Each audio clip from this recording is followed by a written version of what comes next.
Hello. How's everyone doing? It's Monday, guys. Boomer Shooter Monday. Hell yeah. How's everyone feeling? How's the start of the week going for everyone? It's been alright for me actually, not too bad. Today's been an interesting day.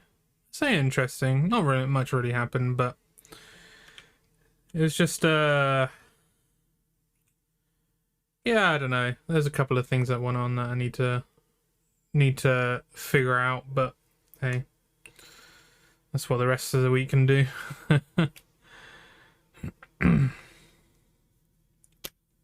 Funny enough, woke up, felt like shit, but today I haven't felt too sleepy today, which is really strange. Usually on a Monday, I am just shot to shit.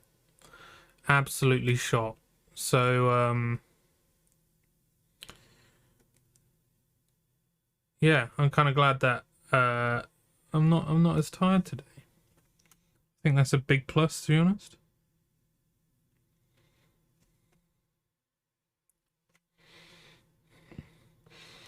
Let's get the webcam up. Yo. Welcome, everyone. Murray is being obscured. Let me just move that, and there we go. Can't obscure Murray. He needs to be able to see everything that I'm going to be playing on. Yeah. I think today's still going to be a pretty chill one. Had some stuff happen last week, which, yeah, kind of, it got solved, but still kind of feeling it at the moment. Gonna try and keep as chill as possible, and that's gonna be the theme of this week. As chill as possible.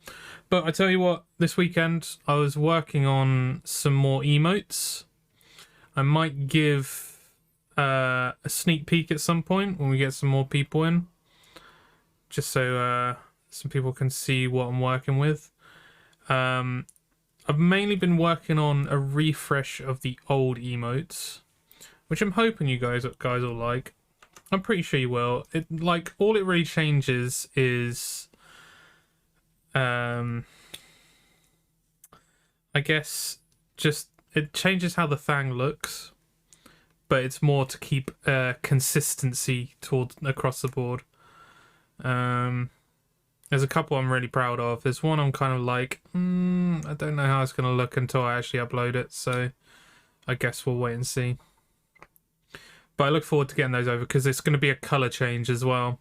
It's the same, it's going to be purple again, but a bit closer to how I actually wanted it in the first place. So, yeah, look forward to that. Right, so today we are playing Prodeus. I've seen bits and pieces of this on Twitter. It completely passed me by when it was in early access, and then I believe last year came out of early access and went into the full version, I believe. Maybe.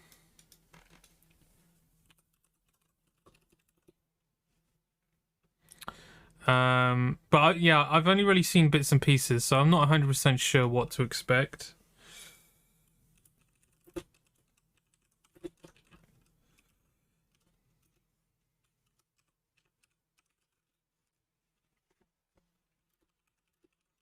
Sorry, I just need to quickly, actually, I forgot to completely forgot to actually put my Twitter post out, so I'm not going to do that. I'm guessing there is a Prodeus. Yeah, Prodeus, there we go. Shooter, retro shooter. Twitch streaming. Live streaming. That should do. I think we're good. So Prodeus GIF. Give it a sick Prodeus GIF.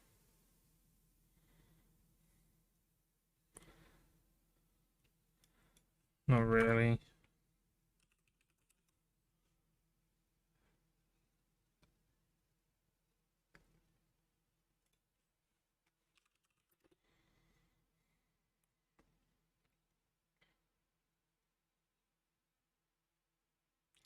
Yeah, I won't put a GIF on this one. Right, shall we jump into Prodeus anyway? I feel like I just kind of want to jump into games tonight. We can chat during... I've got some things that I want to chat about anyway, so they usually come up pretty naturally during gameplay, so I think we'll just go straight into some Prodeus. I'm already late anyway, so it won't harm. Where are we going? Prodeus. Let's dip the music. And bring in Prodeus music. It came up super fucking loud. That should do it.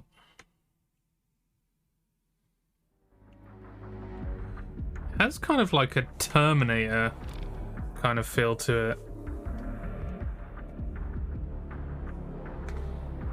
Prodeus. Also, ProNet. They have their own like online thing on here as well. Oh, there's multiplayer. I wonder if there's a lot of people playing on the multiplayer. Be interesting to see. But at the moment, we're definitely just going to go into the campaign, so it's campaign time. The Kingdom Between. The war between dimensions is at a tipping point. As Prodeus seeks flesh and bone for perfect order, the forces of chaos ravage this mortal plane. The weak cannot escape their fate. Okay, right, so Space Wars, Dimensional Wars is what I'm getting from this. I guess we'll see. Wow. Oh shit. I just clicked hard. Should we see how we do on hard? I guess we'll see how we do on hard. I thought I was going to click on it. It might... Yeah. Ooh, look at that pixel. Ooh, look at the textures. I like that a lot. Right, before I go anywhere... Yeah, it's a bit too sensitive, so we are going to change the look sensitivity. Halfway? Oh, that's good. That's good, I like that. That's probably the first time I've changed sensitivity, and the thing I've changed it to has been like rock solid, so yeah. I'm looking forward to this playthrough though. I have no idea what to expect, and apparently I have a lot to expect. Like there is a lot to this game that is going to be great to play. I just love that, like, from a distance you can kind of see. So I'm here, but helping wife set up Minecraft server. No worries, Icewing. Thanks for joining anyway. What kind of Minecraft server is being set up? You going vanilla or you going modded? How you doing anyway? How's the start of your week been? Yeah, I was saying, like, from a distance, like, the textures look like they could just be regular textures. As soon as you look close, it's nice. It's got like this nice pixel to it, which is actually very sick. It's really, really cool. We're doing a modded one. Everything is good. Nice, good to hear, dude. And everything good with the breathing and stuff. Nice.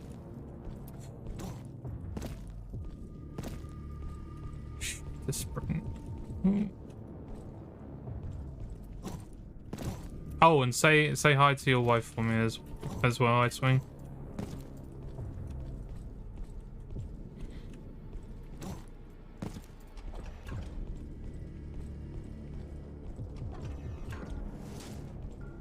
Ooh.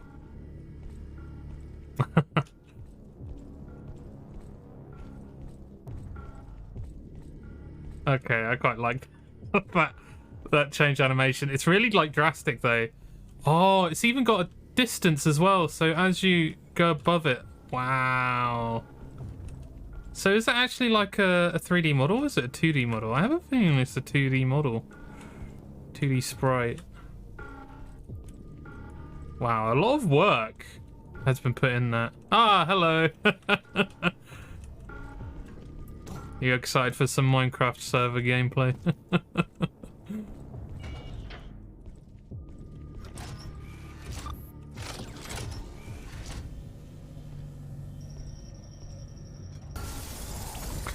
Whoa!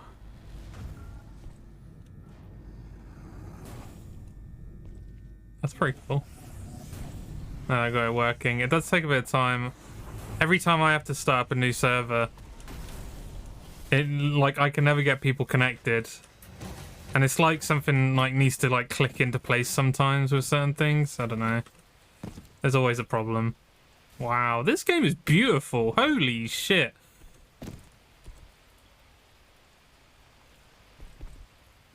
It's just insane. This is actually insane. Like, the reflections are pixelated as well. What? And the water dripping is... okay. The struggle is real, yeah.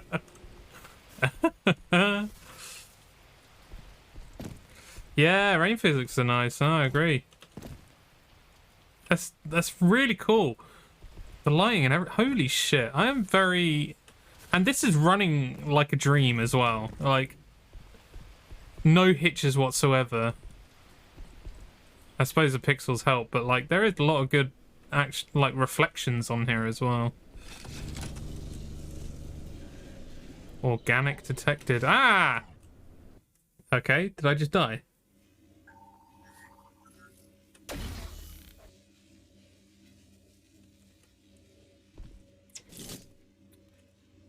Old. Ooh.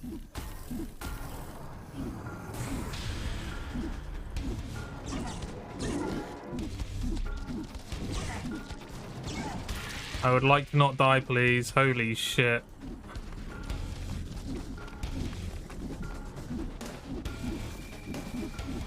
Oh, I've got to click.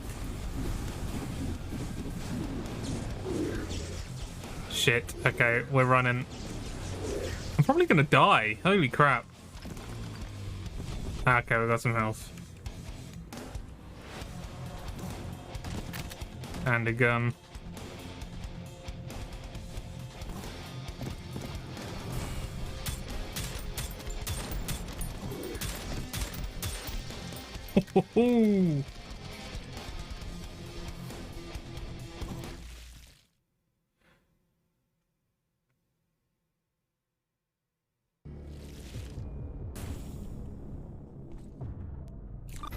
Okay, I start each level with 100 health as well. I like that.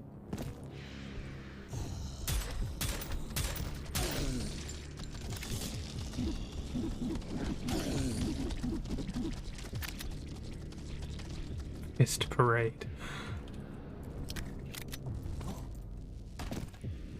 Aim down sights. Joke's on you, I was already doing it.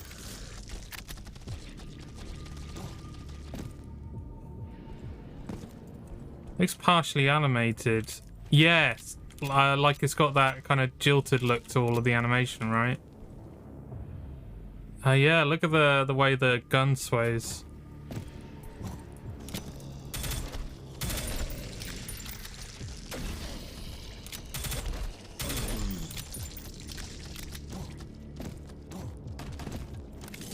Beat up the dead body. Oh, jeez, okay. He turned into a gory mess.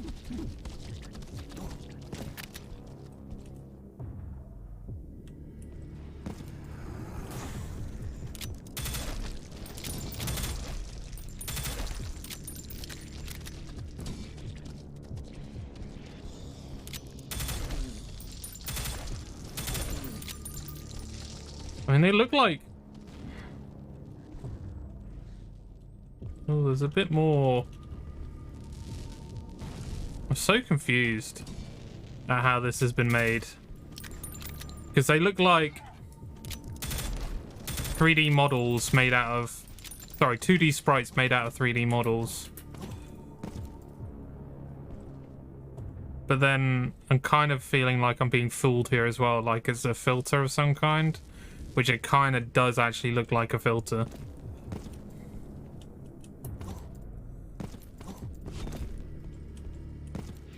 But a very clever one where it's only being applied to, I can't go into that.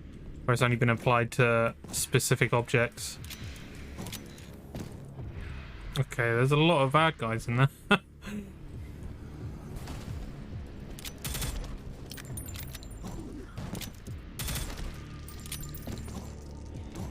Oh shit! Ow. Right, so there is a run button.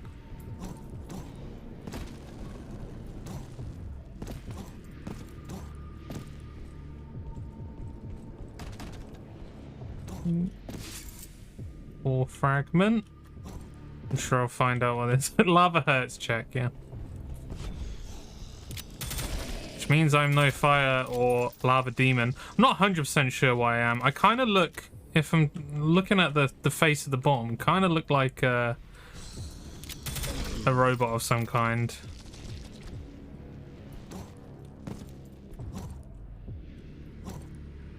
Yeah, that's health, which I don't need.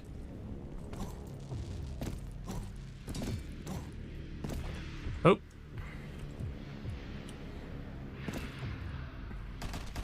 Okay, so that was the other side of the door.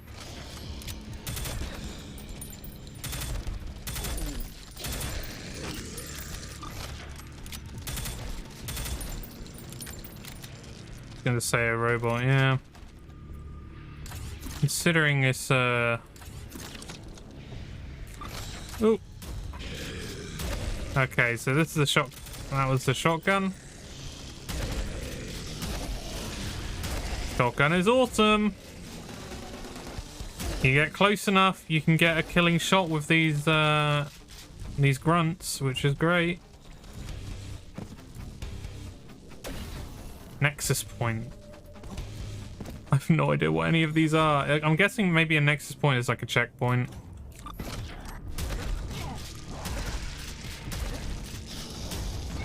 Ow. Alright, wasn't no, there's... Oh, yeah, healing is here.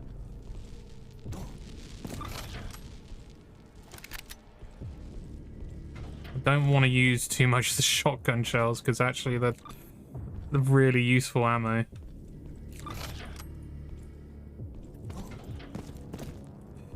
Okay. Oop. Oh, sick. Okay. See, those are the kind of secrets I like in these games. A bit easier to figure out. I suppose that was super easy to figure out, though. Oh, that's a big old boy.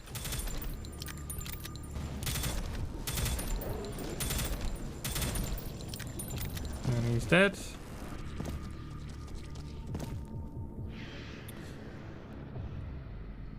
Yeah, I'm going to take a guess and say that these are actually 3D models, but as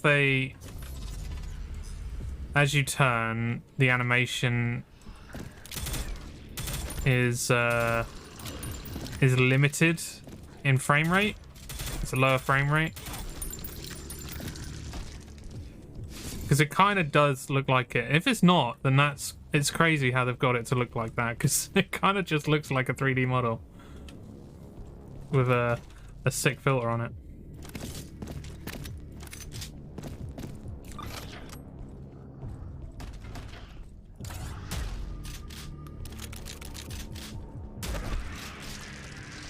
It does. Yeah, I'm just, I mean, it kind of falters when it's like this, though.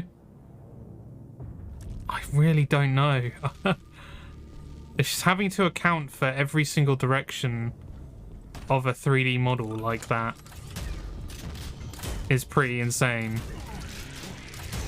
I can't even imagine the amount of work that would have to go into that kind of thing. Can I push this? No. Might just shoot it though. Yeah.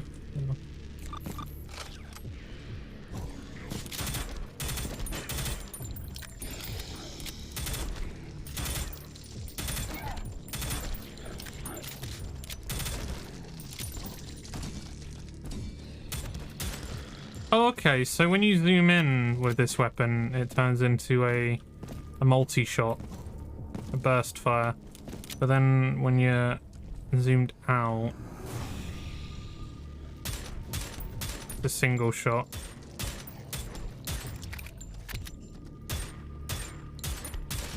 I'll be honest, it seems a bit backwards. Because usually Well, yeah, it would be the other way around usually, because then you have a sick close-up weapon with the multi-shot. Oh, what did I do? And then zoomed in, you have a precise weapon. I wonder if it would make it too overpowered if it did something like that though, because the power on this pistol is actually pretty great.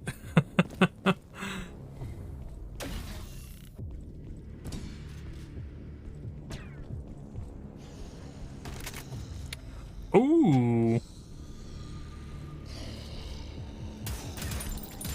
Okay, I have to hold.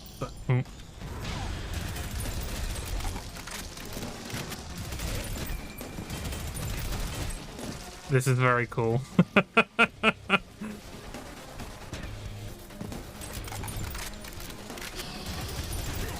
Not accurate though. Get this out. Which can't seem to see anything anymore apart from that. Okay. Oh,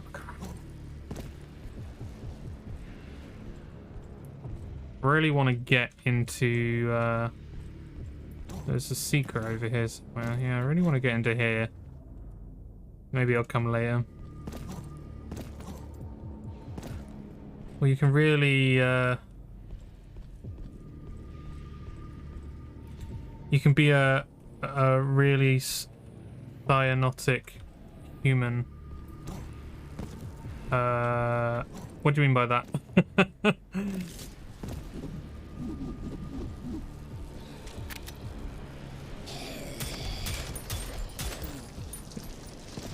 Oh, cybernetic. Do you mean cybernetic?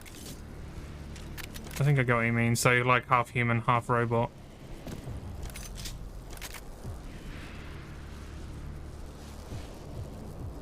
Okay, I'll drop one here. Oh, right. I have never heard that term before. Interesting. I mean, yeah, my character is clearly blue at the moment. I suppose if you're a robot, you're not exactly breathing air. Unless they've programmed it in that way for you to take in air. Shit. It makes sense for all robots to be blue.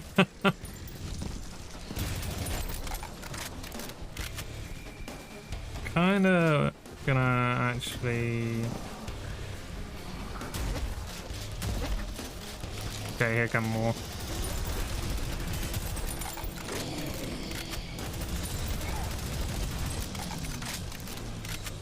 Can I just?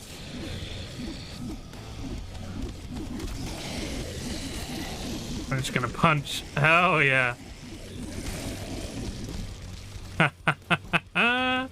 I like how punching is actually pretty viable. That's pretty cool.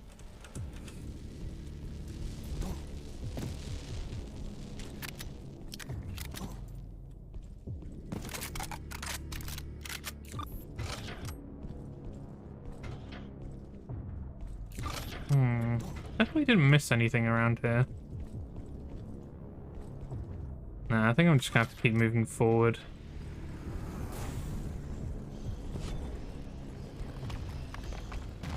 Whoa!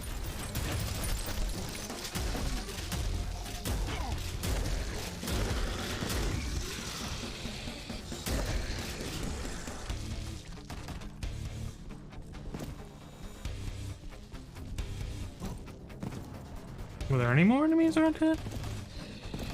There's one. Oh, was that it? It's weird. This arena seems pretty big. You'd think there would be a few more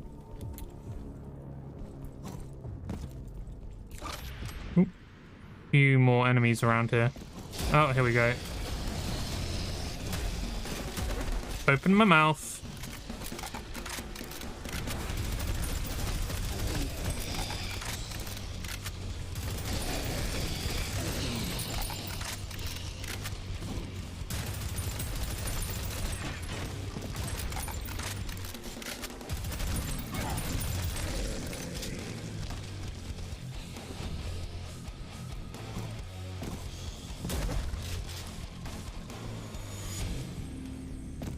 Oh, okay. I only have shotgun shells left.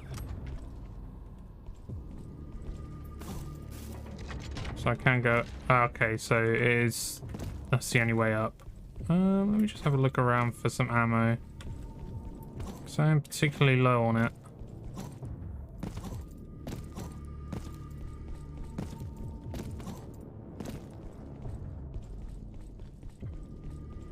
I don't think there are any. We're going up.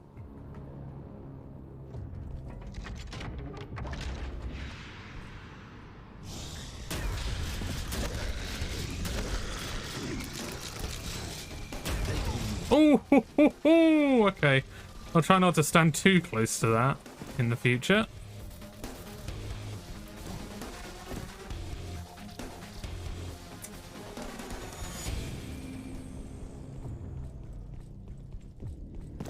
Tell you what, loving this game so far.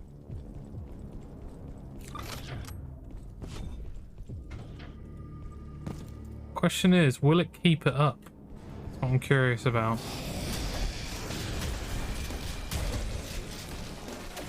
I don't know why I did an Nexus point.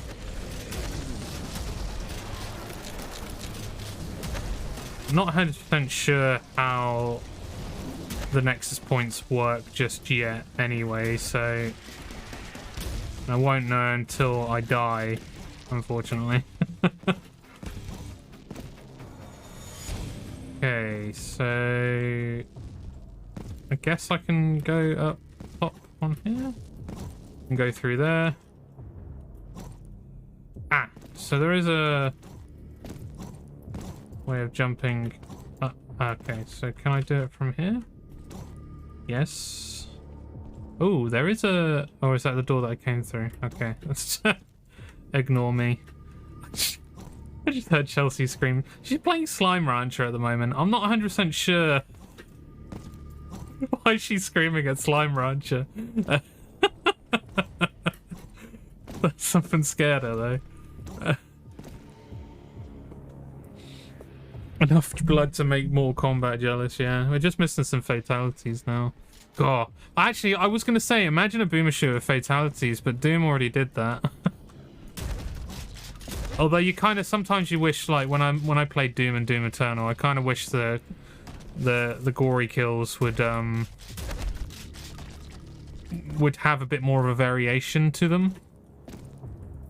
Imagine having to put in a button press to get it working.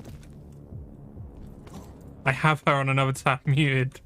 I'm very curious to. I'm sure I'll find out from her after we finish streaming. But I'll be honest, if it's Chelsea, it could be absolutely anything that made her jump. So that's just who she is.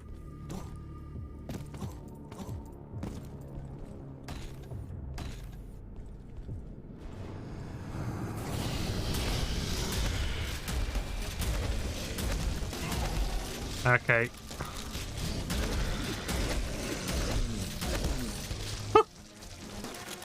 Reload.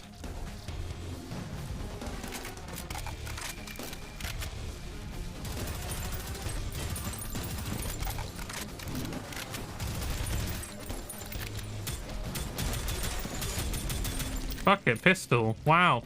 No, the pistol holds its own. In fact, so far, every gun has held its own, which is great. I love it when games do that, because then it, like, when you balance weapons enough, it does genuinely feel like it makes it accessible just for every single weapon to be worth using. I've already been here.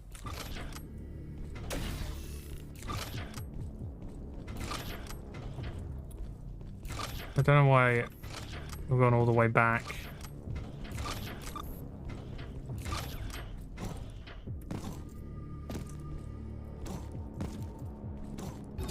Ooh, another secret. Again, all the secrets. I'd not usually like this, to be honest. I've spoken about it before in previous retro shooters I've been playing on stream. It just, like, I never get intrigued enough to go for a secret, mainly because they're usually pretty annoying. Oh, I can't get through there. Okay. A lot of secrets in like Doom games are really annoying to try and find the secrets. Gets to a point where you might as well end up using a guide, but then I also kind of don't see the point in that either. Cool.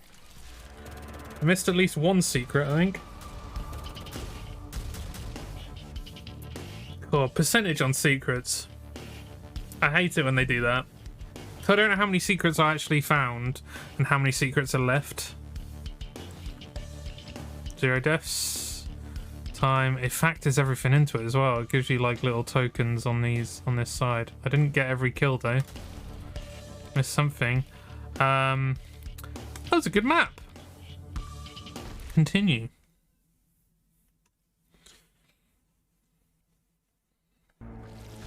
I'm kind of glad I've set it to hard as well. Oh, look at this overworld map as well. Oh, does it tell you? So 5 out of 7 gold ores, I guess. Whatever. Rate the map feature. Yeah, I'm very. Look, there's a lot in this game that I'm actually very surprised about. That. I mean, it was published by Humble Games. I don't think I saw the dev though, which I'm kind of curious about, because there are a lot of things in this game. Like, for instance, like you start off in the menu, you have to make an online account with I think it was called ProNet, which I guess is Prodeus Net, their own proprietary network system. And you don't see that in a lot of boomer shooter games, I'll be honest. So no, it's pretty interesting actually. There's a lot of features in this game in which you expect to see in a AAA game. So I think that's pretty cool.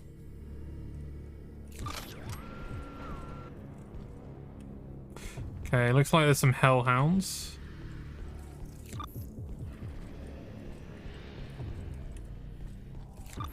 It's funny though, as soon as Bethesda do it, I'm just like, nah. I think it's just the idea of adding that feature to an old game. Like when they brought out Doom, like new versions of Doom, and you had to set up a Battle.net account. Not Battle.net. The fuck? Bethesda account. I can't remember if they made it mandatory or not. I think they made it mandatory, actually.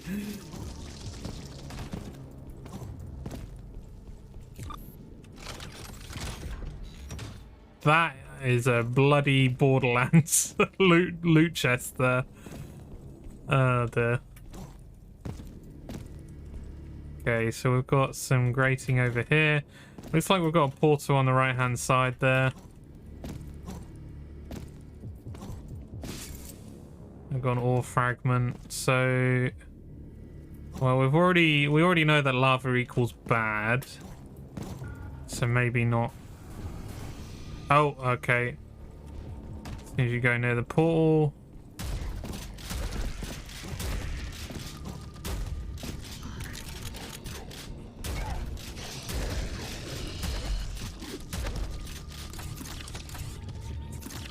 Oh.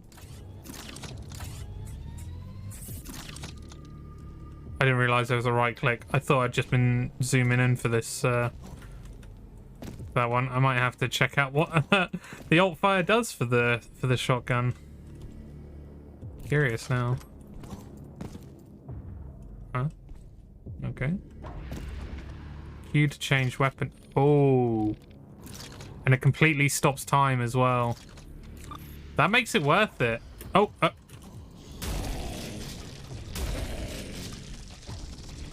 Not gonna waste alt fire on any of these guys because they're very easy to kill.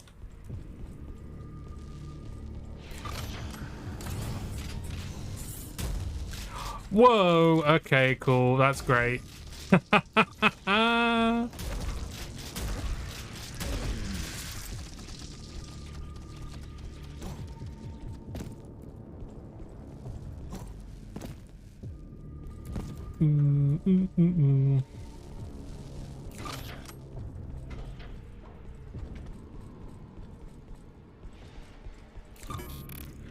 I don't have a yellow key card.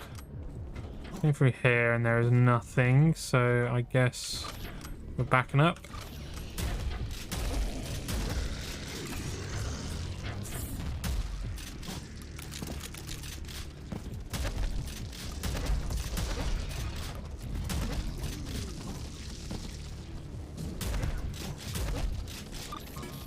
Still need a yellow key card.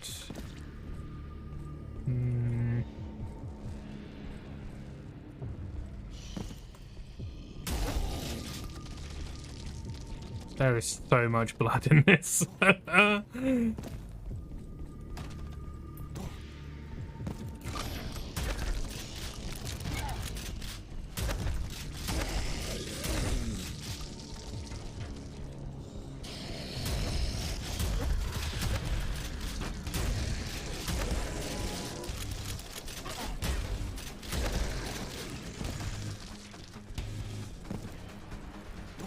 Ooh, ooh.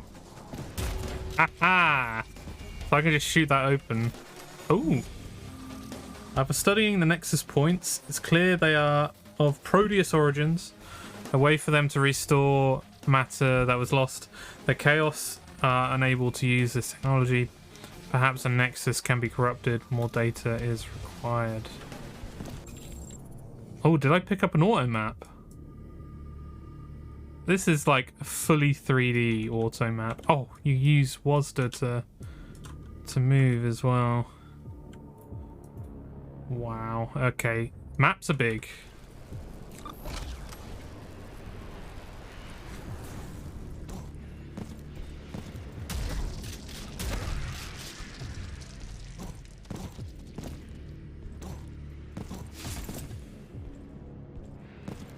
Need to keep an eye on the ore fragments.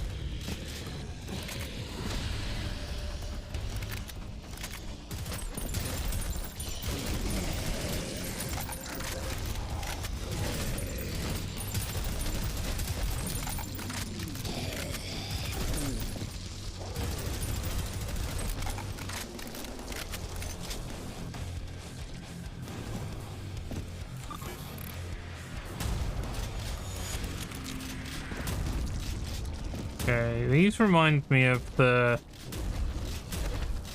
can't remember what they're called. They're like tiny spaceships in Duke Nukem 3D.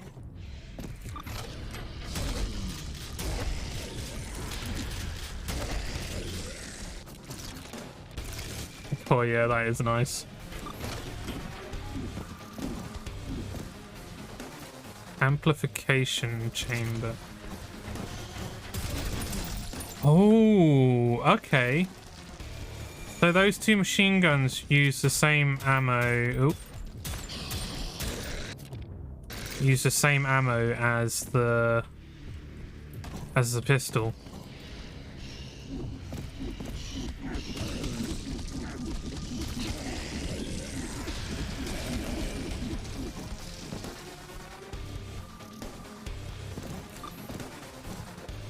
I think we've killed everything in the room, maybe? You can still hear something. I think we're good. Although, there is something else that I need to do.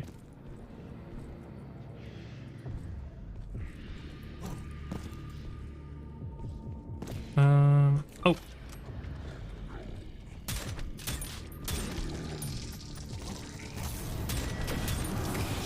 Okay, a lot just happened there. What the fuck?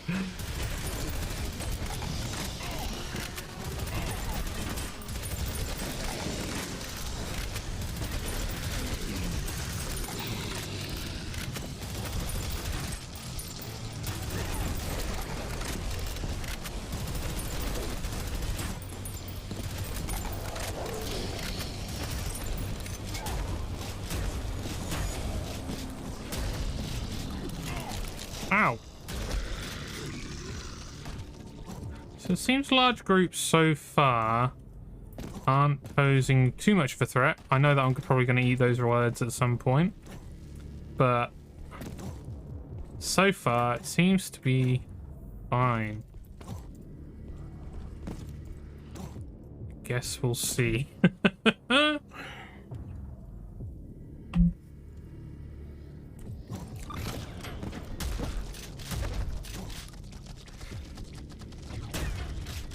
Okay, can't just shoot through anything.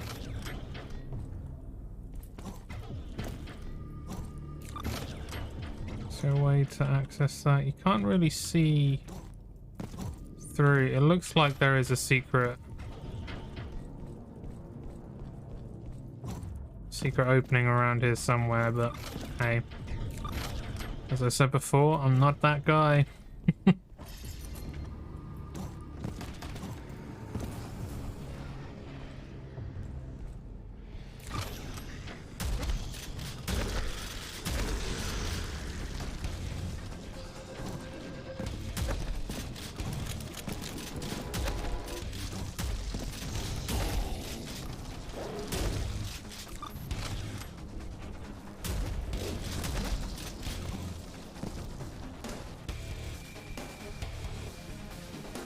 Why did that remind me of a scene from The Expanse? Seen it?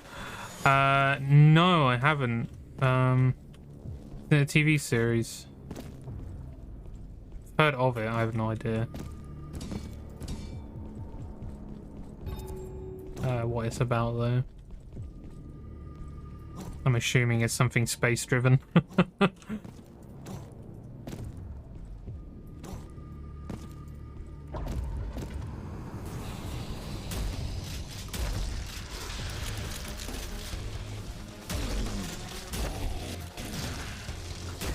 One thing I kind of wish at the moment is that I kind of wish there was a melee when you've got a weapon drawn. Tell you what, Relentless Frontier. Oh, how are you doing, by the way, Flynn? I forgot to ask. How's the start of your week going?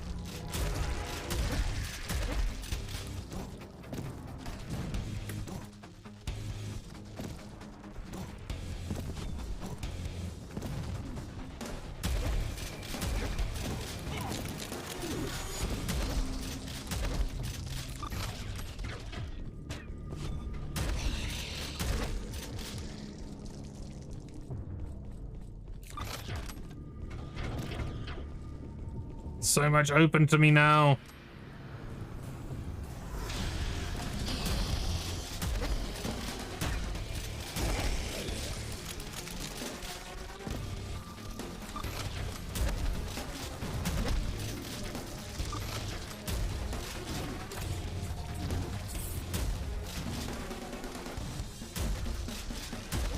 That did nothing. What the fuck was that?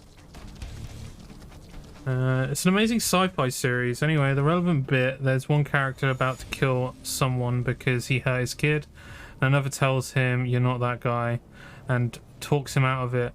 Then he turns to the guy he was going to kill and says, "I am that guy," and shoots him in the face. Holy shit. I'm assuming you potentially got an ad there, Flynn. But, I tell you what, there is a meme that I've seen where a guy says, "You're not that guy, pal." I don't know what it's from, though. But it would be funny if it was from The Expanse.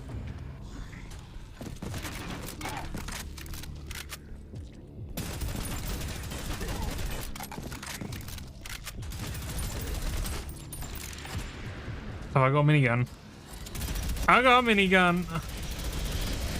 Holy shit. I can obliterate everything with this thing.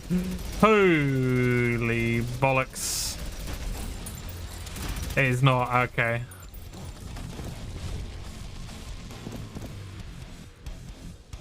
An amazing sci-fi series, are they? I've been looking for some more stuff to watch at the moment, actually. at work because starting to run out of things. Like, it's annoying. I've spoken about this problem before, but like, come on, jump on here. I can't. There we go. But there's so many YouTube creators that I start watching. They post like usually on the daily or every other day or even like once a week. And then I like generate this collection of YouTubers that I can just have as a go-to every day. But then just like, I feel like it's the YouTube way that as soon as people start to get success, they then post less and less. And now I never have daily content anymore. It's such a shame. Because it's where I get the majority of my stuff, my content from. Oh, is that from South Park? I can tell you what, I haven't actually... that's funny that they're pretty much completely different, I can imagine, South Park and The Expanse. So I never saw an actual video of that sound clip. I've only ever heard that sound clip. It's probably the most realistic depiction of space travel combat ever. Ships are 0G unless they're thrusting, for example. Awesome. I might give it a go then.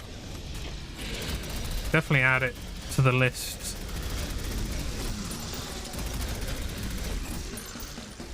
I'll find it and post a link in Discord. Thanks, thanks, Icewing.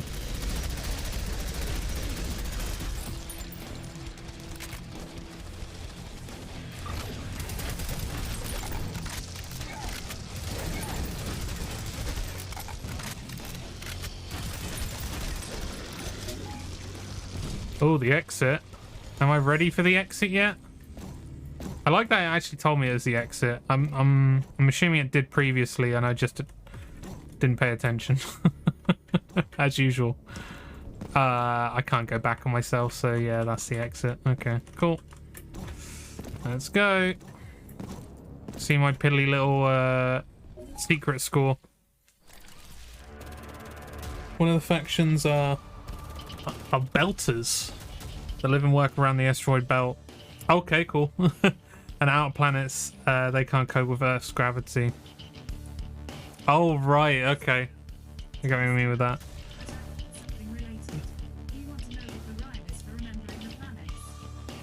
No. What are you doing, Google? I'm pretty versatile. I can help you set a timer or do a search for you. You guys How can I help? go away. Let's say Google. Okay, I'll leave you be. My Google just went crazy. Stop. Please.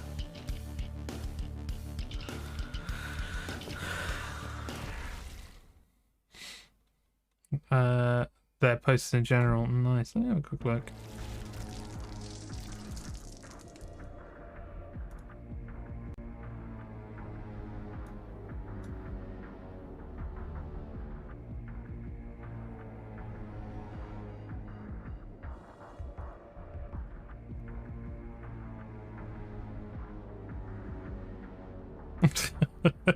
No, I have seen that one before, yeah.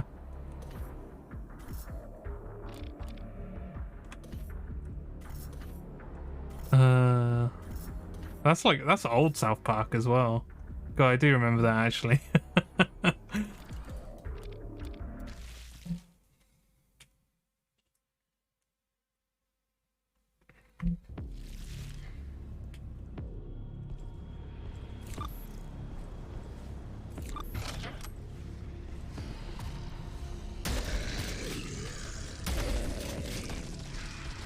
I think that's one of the defining factors of shotguns for me in these games, is that they, well, it's like, I don't know how, I can't speak for how shotguns are in real life, but in terms of like shotgunning games, obviously the closer you are, the more damage it gives, and I absolutely love it when a shotgun actually just completely demolishes something when you're up close to it, and requires you to get as close as possible to the target in order to just get that one shot kill in.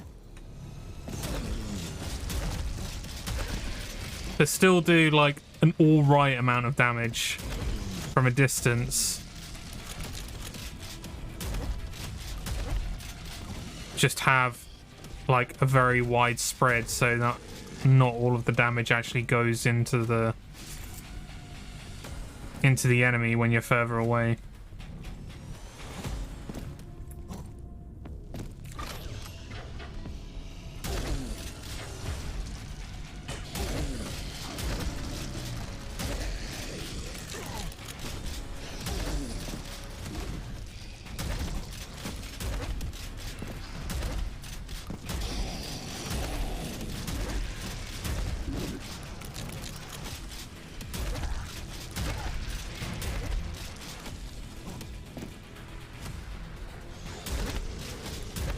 Oh, okay.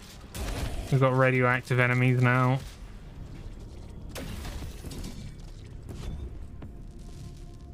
Doesn't hurt to walk over their goo, though. At the very least. Goo.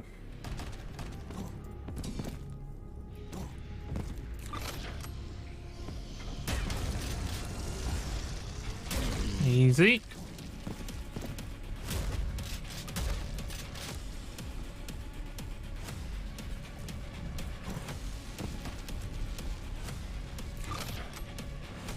Up or down? I guess down. Oh. Secret uncovered. Or discovered. Okay, there's actually a little thing there. Nice. I kind of wish I knew what these fragments would go towards. Oh! I just got an achievement for collecting a load of wards as well. You idiots. What did you think was going to happen? By pushing down explosive barrels like that.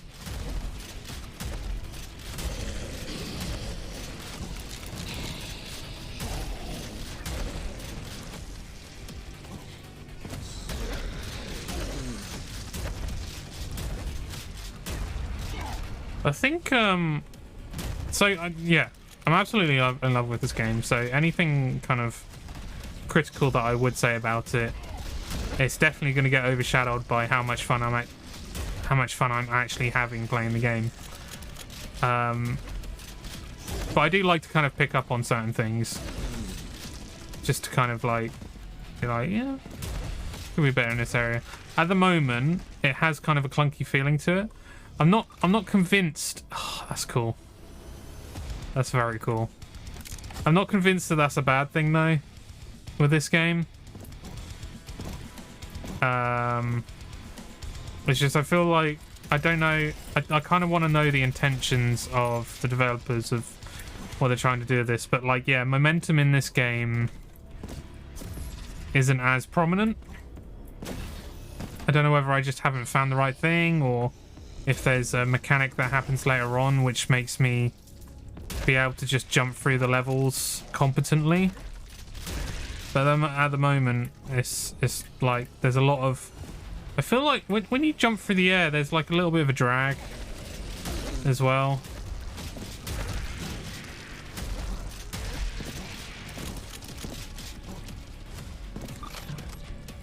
Ooh, rockets? Rockets. That killed the guy. Sick.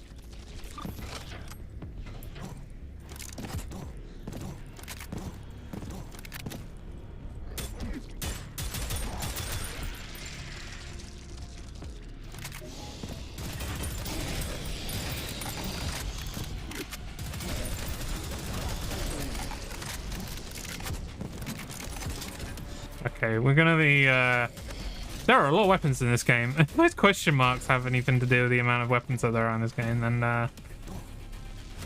that's pretty cool how many weapons there are in this game. What did I do? What did I do? Oh, dear. Start a reactor.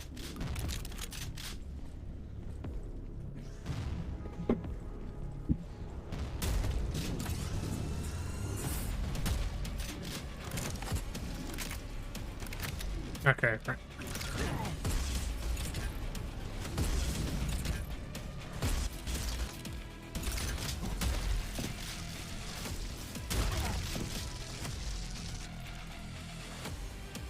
Okay. All right. I definitely just killed myself. Okay, so buttons like that, I need to step as far back as possible, just in case I die.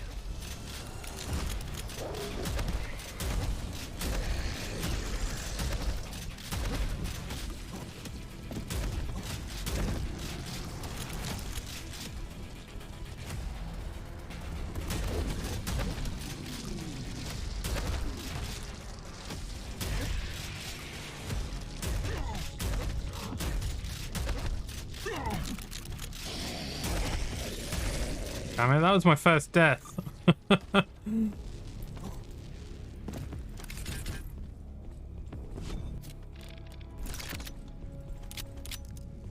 like there might be more melee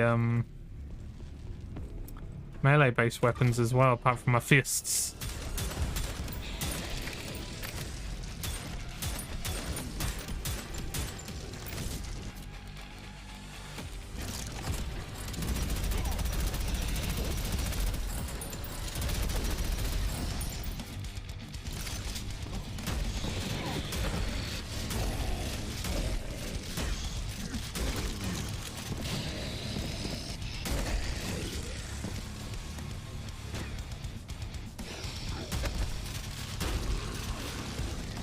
Okay, there's the exit button.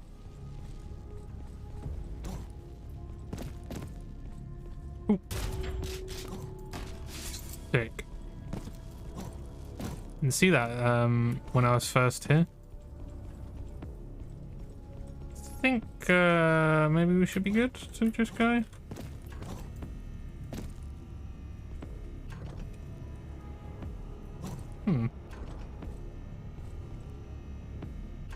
Yeah, I'm just gonna get out of here.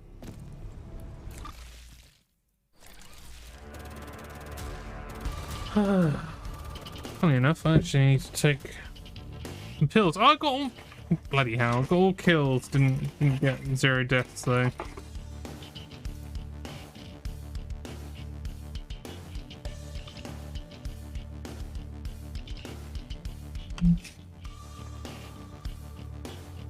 Tell you what, these stomach pills are doing wondrous things to me. I'm just hoping that I don't end up getting that really bad stomach pain that I had previously. I mean, touch wood, been good so far. But you never know how it's gonna happen. What's gonna happen?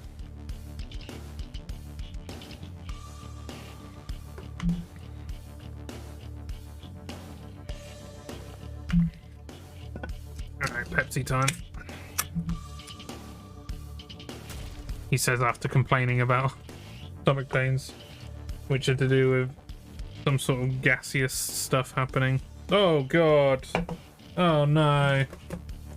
I spilt it. Bollocks.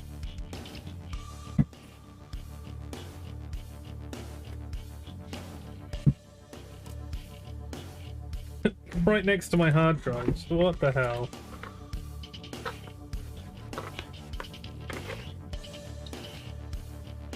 I think we're good.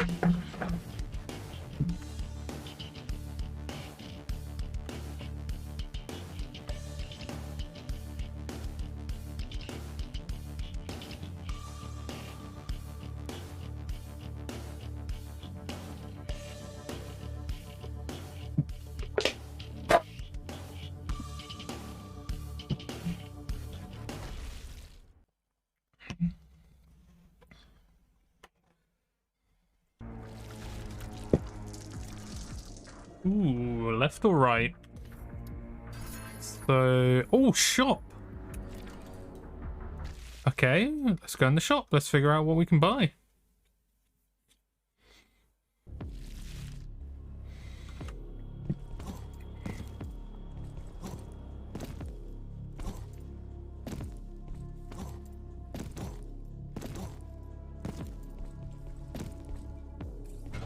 Okay, so rocket launcher. I already have a rocket launcher. Shredders. Shotgun. And this is the actual shop.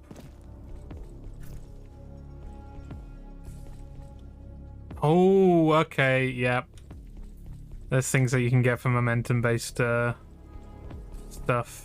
Dash boost, bandolier, super shotgun.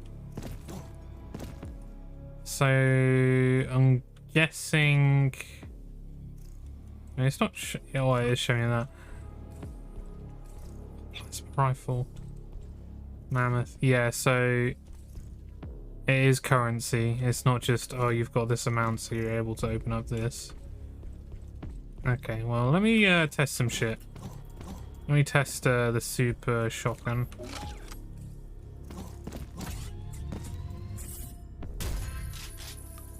Oh.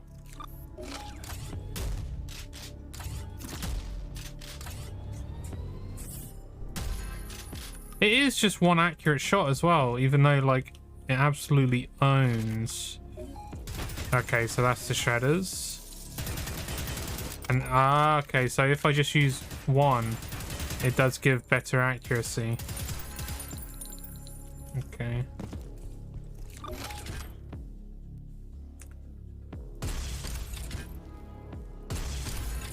Cool. I guess it's just showing me how to use a lot of the weapons.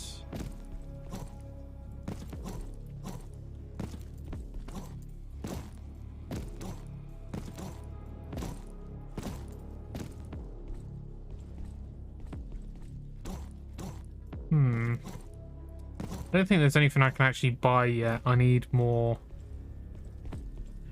gold to do it with. But super shotgun would be pretty sick. Although, I'll be honest, my shotgun at the moment has already been pretty good. Is that purely to buy another one? Oh wait. Ore can be used to purchase weapons and upgrades. I'll pick up the ore. Plasma rifle would be pretty sick. Doesn't look like I can get any of the ones in these areas just yet. Tier 2. I do kind of wish it would explain a bit better what tier 2 means. Well, I don't have enough for the two main weapons that I can actually buy. So I guess we're coming back here another time. And I don't think there's anywhere else I can go. Let me have a look.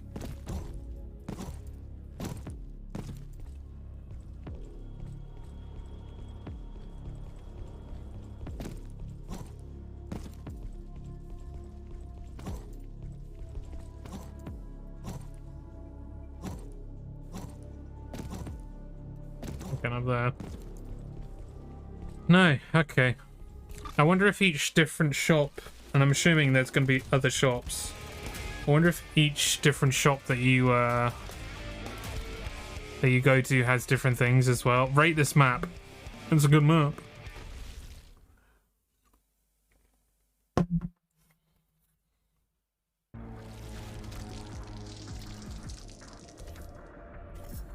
Oh right, it just said how many gold bars were in the area.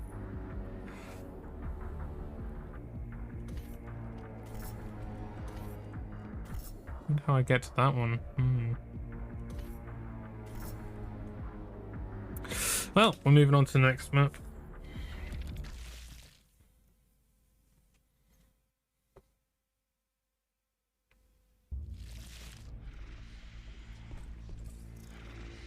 Wretch.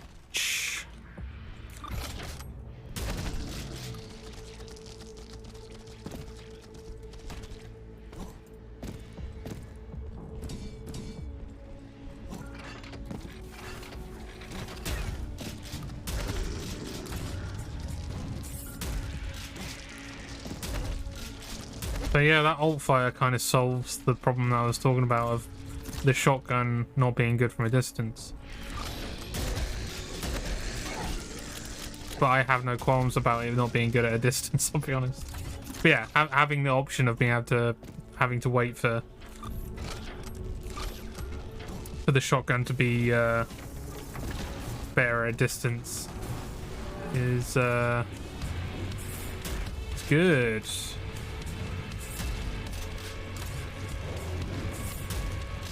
Look at that.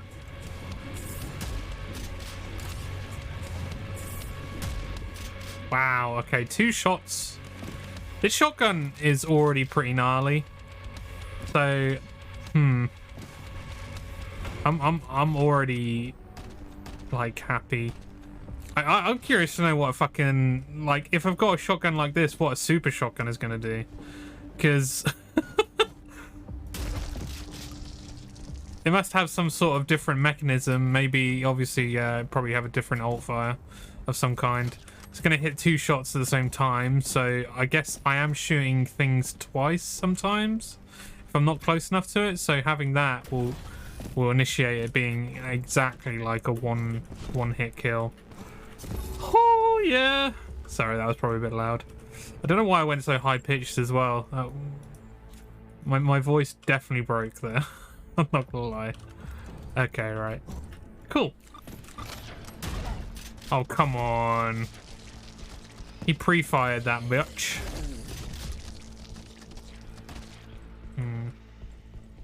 Right, I did actually have some talking points for today. Something I've actually been wondering about, and this is just like, okay, so I'm sure you guys are aware that I've been having this issue with Windows 10. Oh, jeez. Where this application, which is to do with the Windows Store, I think it's WS Apps or something like that, I can't remember. But it's being a massive power drain on my system for some reason, and I don't know why. It doesn't make any sense. And I've tried looking online, and people are just like, yeah, clean reset, that'll fix it. And I'm just like sitting here like, I only just did a clean reset not like that many months ago. Do I really want to be backing shit up again? And then I saw someone on Twitter ask if Windows 11 is actually any good. Yeah. It was a Psy. He's a Clone Hero streamer. And I got curious, so I had a quick look, and people were literally just saying, yeah, Windows 11 is just pretty much a reskin of Windows 10. There's not really much difference between the two, apart from the UI and then the additional features that come with it. And I know that there were some hiccups with Windows 11 when it first released. So I was keeping a bit of an eye on it, and I just completely forgot about it. I'm just wondering, and I know that this is all in like because of me talking about this one application that Windows has, which keeps fucking up my system, and that being the only reason why to go to Windows 11. There are other reasons why I want to go to Windows 11. The HDR features on it are a lot better than what are currently on Windows 10, so that'd be great to have. The Windows 11 issues I have is it keeps changing default audio outputs. That's annoying, actually. I don't know why it would do that as well. Although I have a feeling I had that problem with Windows 10 at one point as well. So I don't know if it's isolated to Windows 11, because because my previous installation of Windows used to do that. Anytime I plugged in my Guitar Hero guitar, which wasn't set to default, by the way, anytime I plugged that in, it would try to go through the audio port on the Guitar Hero guitar. So anytime I wanted to play Clone Hero, I had to make sure that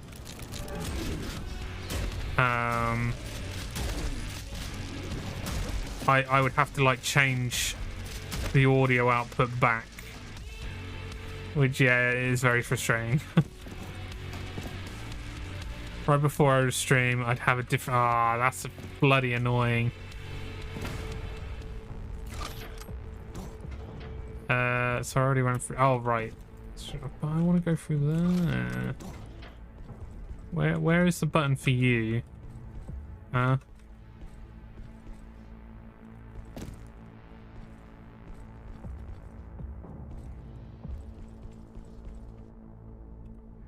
Is it just this button? Ah, yes, it is just that button. I thought I was just going to close the door behind me for some reason. I don't know why. WS apps isn't using crap for resources. Yeah, mine is. It just like how I don't know what it is as well. There's nothing specific. It's just like, yeah, it's something to do with the Windows Store. It could be any of the apps that you've installed on Windows through the Windows Store, and like that also doesn't actually narrow it down shit, to be honest. And it just puts the power usage to very high, and then when I'm streaming or playing a game, I will get micro stutters, and then even to the point where OBS just fucks up completely. Do you install a lot of apps through Windows Store? No. I install the Xbox app, and then an application called UpNote, which is my note-taking application, which goes across to Android as well.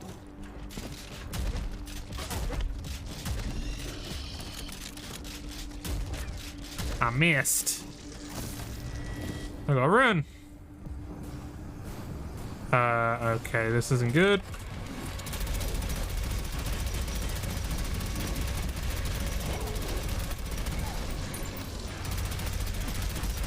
Oh, I tell you what, I love it when minigun's alt fire is to just spin the barrel, so you can just keep it spinning. That is sick. Ah, welcome in, Ben. How you doing? How's it going, my dude? How's the start of your week going?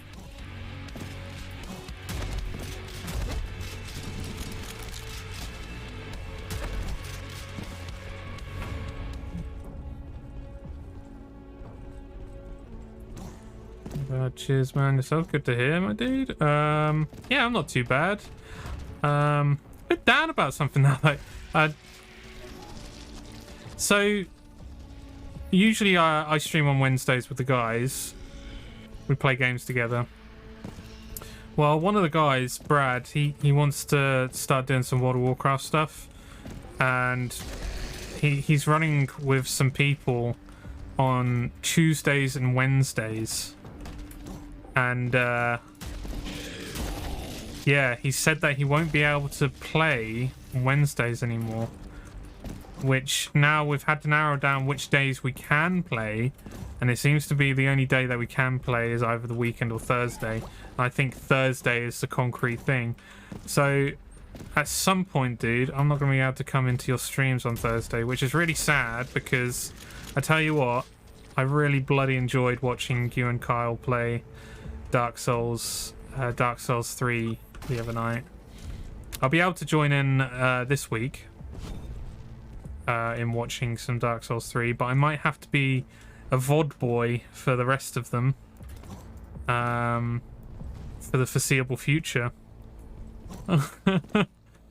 Yeah, Brad said something about 3 months as well, so yeah, it's going to be a little bit of time before I'm able to jump back into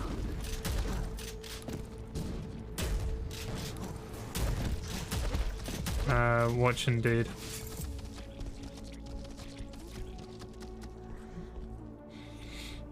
Maybe we can move stuff around. I'd appreciate it. I don't do it on my account though, dude. Like you've got plenty of other viewers that come in as well. I don't want to be the one for you to be moving around shit.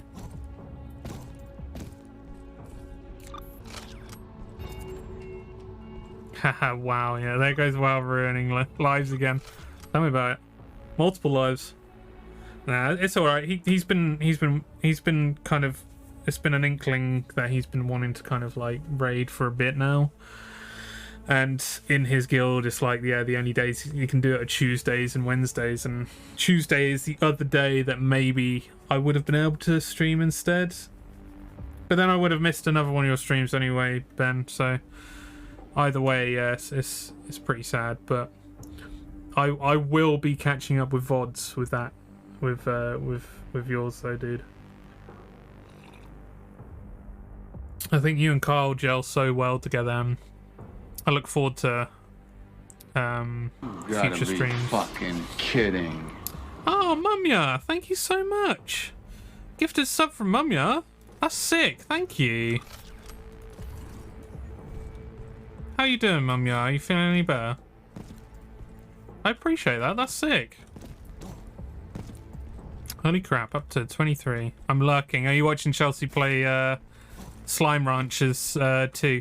I'm curious. I'm wondering, where have you been in the entire time? She screamed at one point, and I'm scratching my head and wondering how Slime Ranch, a game like Slime Ranchers is making Chelsea scream. But then again, there's no surprise there either. That she would scream from something. Where the fuck am I going?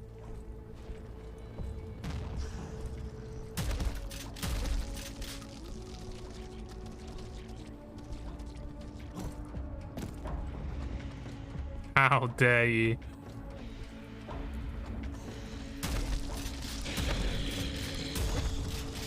Ah, right, you're cooking. Okay, no worries, Mumya. Thank you for the lurk.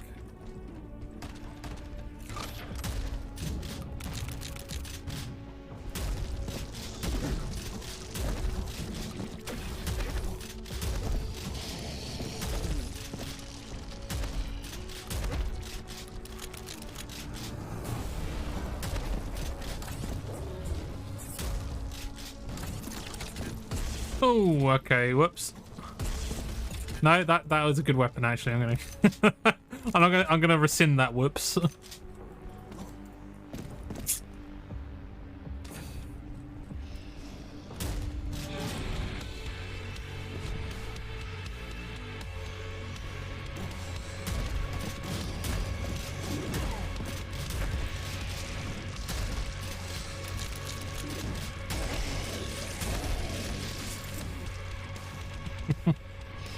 I tried to refrain myself from saying as much as possible.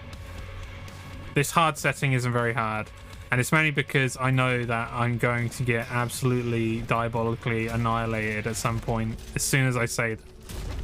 And I've already said it, so it's probably going to happen. But yeah, a bit of a... I like...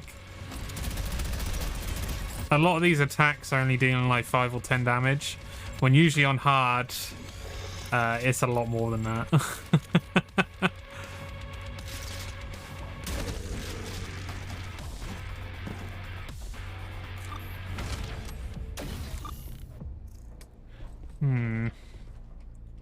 Have I done everything I need to do around here?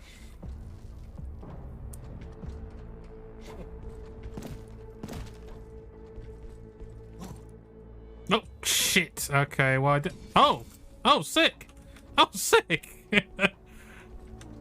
Maybe I did want to do that. Oh, God. I need to figure out how to get back up. Up to the top, though. Ah, damn it. Ah, damn it. Oh, right, it's through here. Yep, here it is. So, yeah, what were we talking about? So yeah, by all means, Ben. Like, if you feel like you don't like, I don't want you moving around on my things around on my account. So, and I will happily watch the VODs, regardless. So, yeah. Did want to let you know that like that was great. I think the chemistry between you two is great. And yeah, it's good to hear Windows 11 might be worth it. Maybe. I don't know. I just worry that as soon as I do like go over to Windows 11, that there is something obscure which isn't gonna bloody work. Thanks, man. Miss broadcasting with him. Yeah, this is the triumphant return. What, a decade later? It must have been a decade later, right? That's pretty insane, really, isn't it?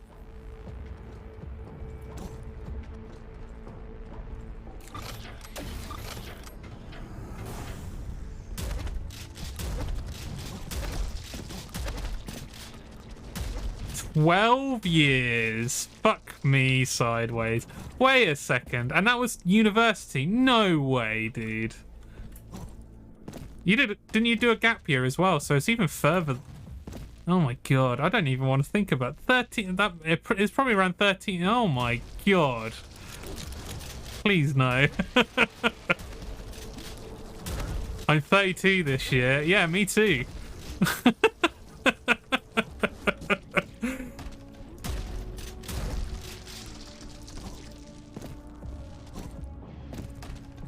It was 2021. Ugh. It's making me feel ill. I'm just gonna... Oh, there are secrets around here. Yes, thank you. Did I just miss my chance to go check other areas though? I think I did. Bollocks. Yeah, can't. Unless I jump up there. Okay, no full damage. Sweet. It's not bad. I've had worse Windows. Cough, cough. Millennium. ME. Yeah. I was on Millennium. Yeah, that was... Actually, well, so we compared it to 98. Yeah, there were some bad moments with that. Not as bad as Vista, though. Vista was particularly bad. Oh my god.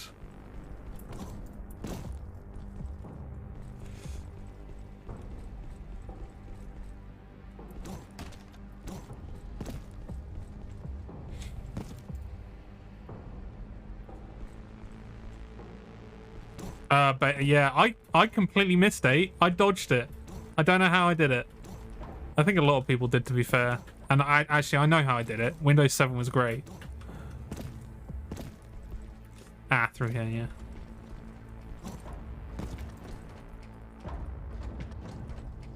There's a kid in school who is obsessed with operating systems. Interesting.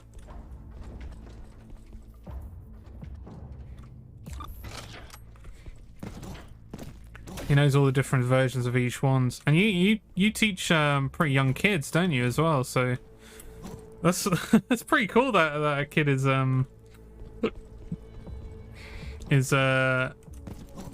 that kind of knowledge, right?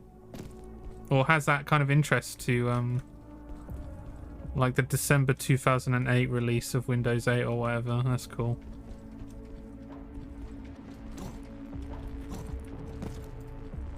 Nine. That's ridiculous, dude. I don't think at age 9. I think I did have a concept of operating systems to a certain extent, but not to that point. I mean, when I was 9, we had an Acorn computer. No, I'm wrong.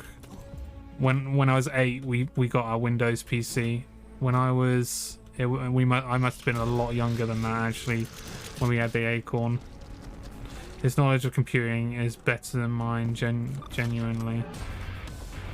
I'm guessing he has like a massive interest in it. Is his parent? Do you know if his parents are within the industry as well in some way? Not that his skills should be merited onto another individual, if you know what I mean. He's built his own PC. Oh, dude.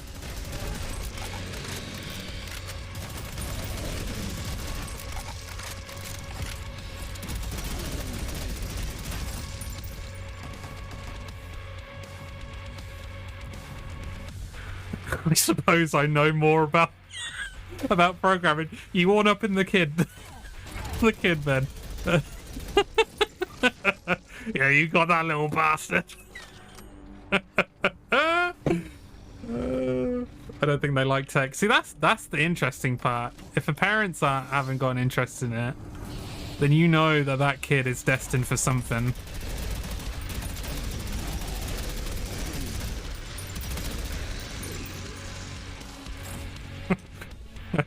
I shout that in his face.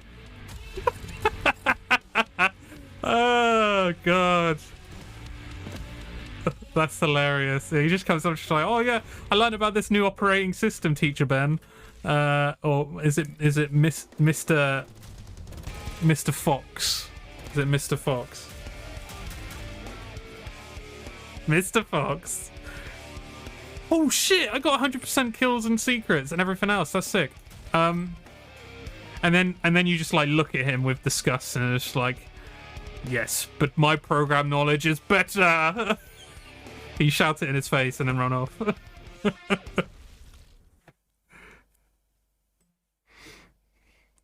Look at my GCSE.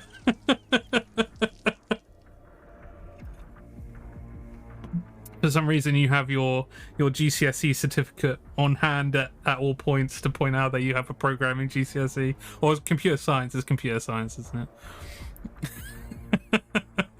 I have something you don't have. Pretty much, yeah. Tattooed it on my face. Oh, I can buy the super shotgun. Don't mind if I do. The certificate, yeah, that's what I got. I got that man. For some reason I could have just imagined that vividly. No idea why.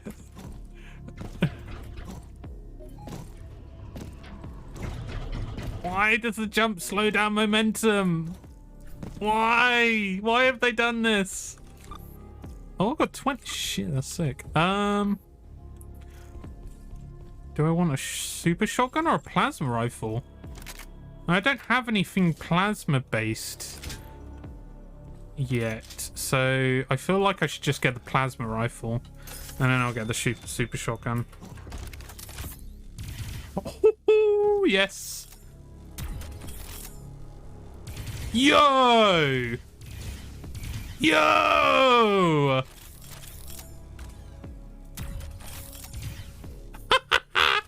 Okay, that's really cool. That's very, very cool. Holy shit. Wait, I didn't check to see if there's anything else. Yeah, I think momentum... The momentum would definitely help. Oh, Ben, you're playing some Vermintide 2, huh? You're playing with Harry.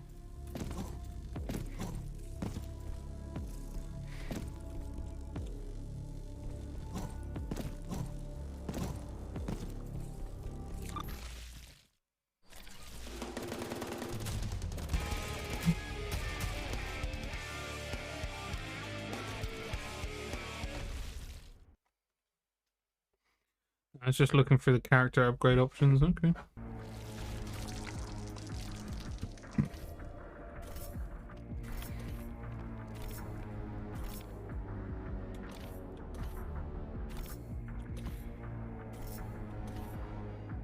there ruins that I've missed then in previous... Oh, maybe I need to actually collect the ruin from every... Oh, wait.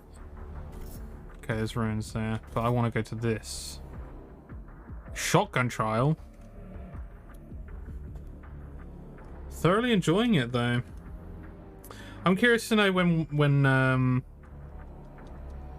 co-op games with the guys we're going to be playing some Vermintide 2, to be honest, because Dark Tide's good. I'm having fun with it, but apparently there isn't a lot of replayability with it. It's like you end up doing the same levels over and over and over again until you level up, get the higher difficulties, and then there's not really much else to do after that. But I've heard Vermintide 2 is actually better than Dark Tide. Can't say that for sure because I haven't actually played Vermintide 2 yet, but I thought it was quite interesting to learn. Great game to play while catching up. I mean, I imagine Vermintide is the same. There are just more levels. particularly with DLC. Well, I think there's more of an ongoing storyline with it as well, whereas Dark Tide is just like you're in a prison, you've got missions, but as far as I can tell, there isn't really an end in sight.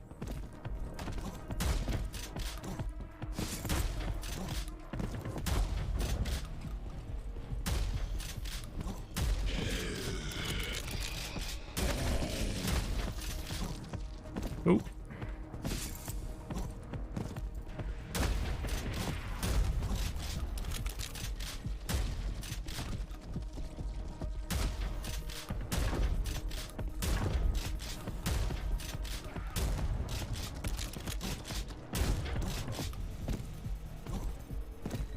Just look for secrets whilst I'm here. Oh.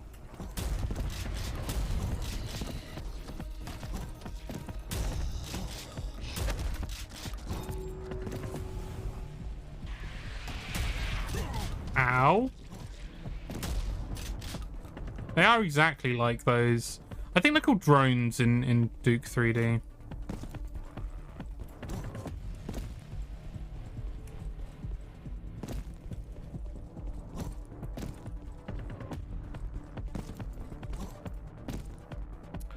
I guess we'll go down. What? There's some stuff there. What the fuck? I got all kills and all secrets. I kind of want to go on that again. Play again. Yes. Yeah, I have a feeling for us when we play it, Vermintide 2 is going to be the best of both worlds. Wait. I already collected it all. Oh shit, have I just completely restarted it? I think I might have just completely restarted it. So I don't have any of the extra stuff that I already collected. Wait, how do I get up there?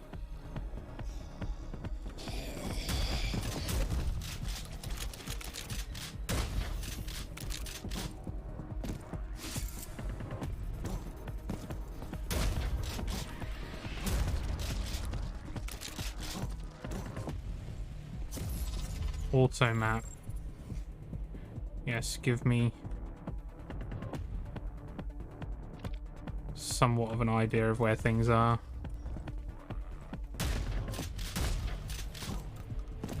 Oh.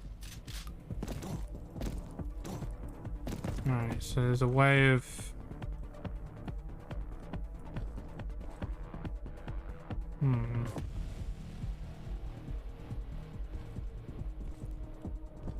Oh, shit.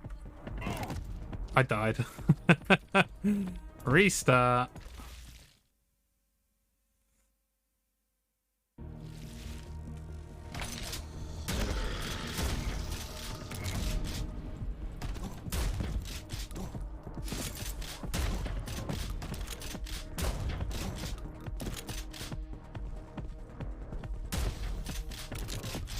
So there is...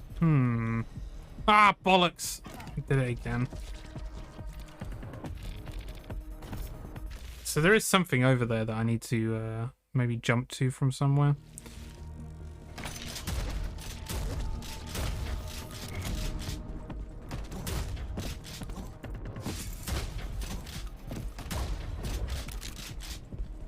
How do I get there without dying?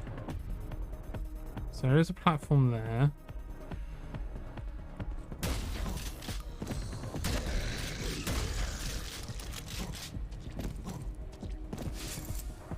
So why would I suppose it's if you fall, then you have a staircase to go back up.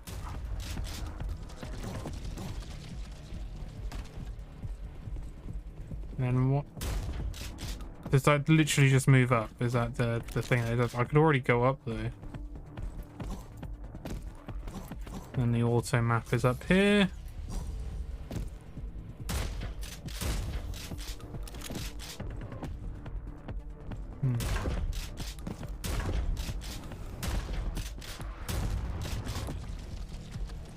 I'm gonna go up there just yet. Ah, it's probably over here. So if I jump down from here, yes. Okay, cool. One secret. There is a door over here as well. Is that anything? Nope. Purely cosmetic. Yeah, there's no point in jumping to get more speed here.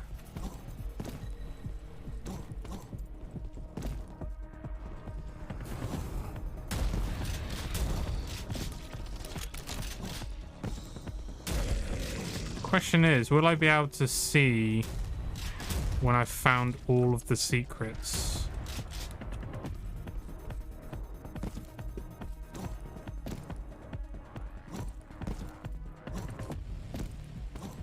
Oh, I'm stuck. Invisible wall. I already jumped that way.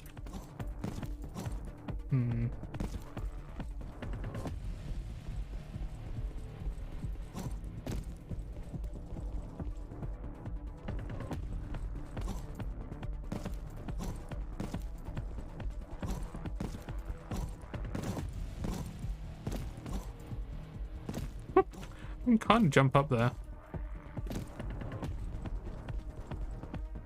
Ugh. There must be... Oh, wait. 2 of 3 secrets. Right. Tell me where the third one is. So that's the exit. Okay, so...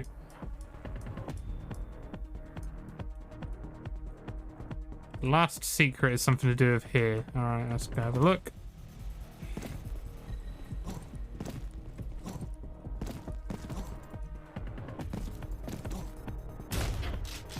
Okay. Ah! Now what?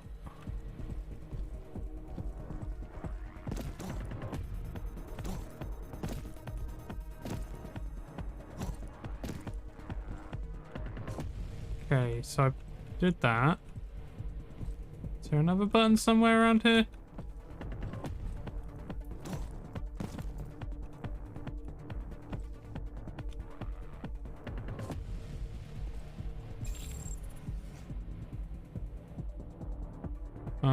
It's really difficult to maneuver this, actually. Okay.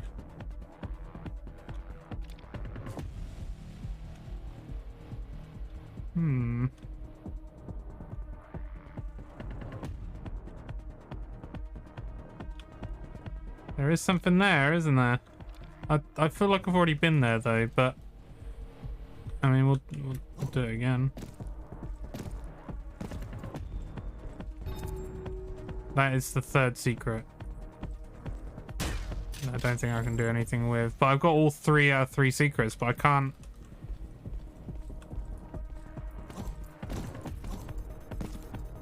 Do I just jump near them? No, because I've got windows. Are they just there to taunt me? They're taunting me.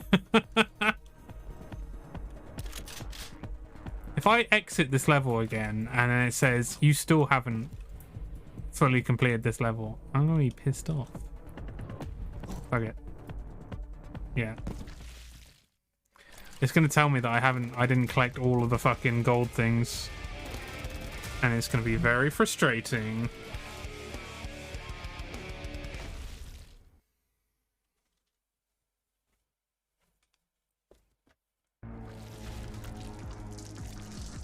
Fucking knew it! I knew it! I'm not sure how you get those then.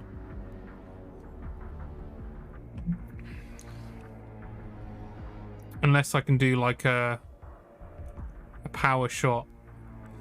Yeah, I'm not going to do that though. It's not happening. I want to move on to the next level.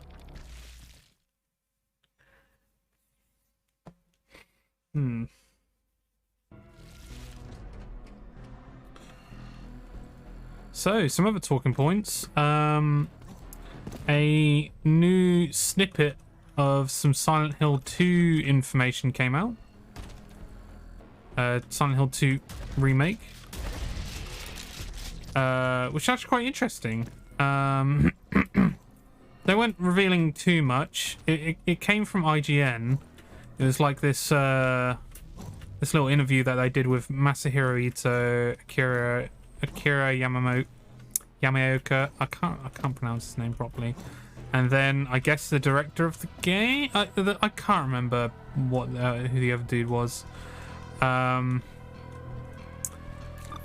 Yeah, it's on the Discord, Icewing, in if you're interested, in the Silent Hill section. And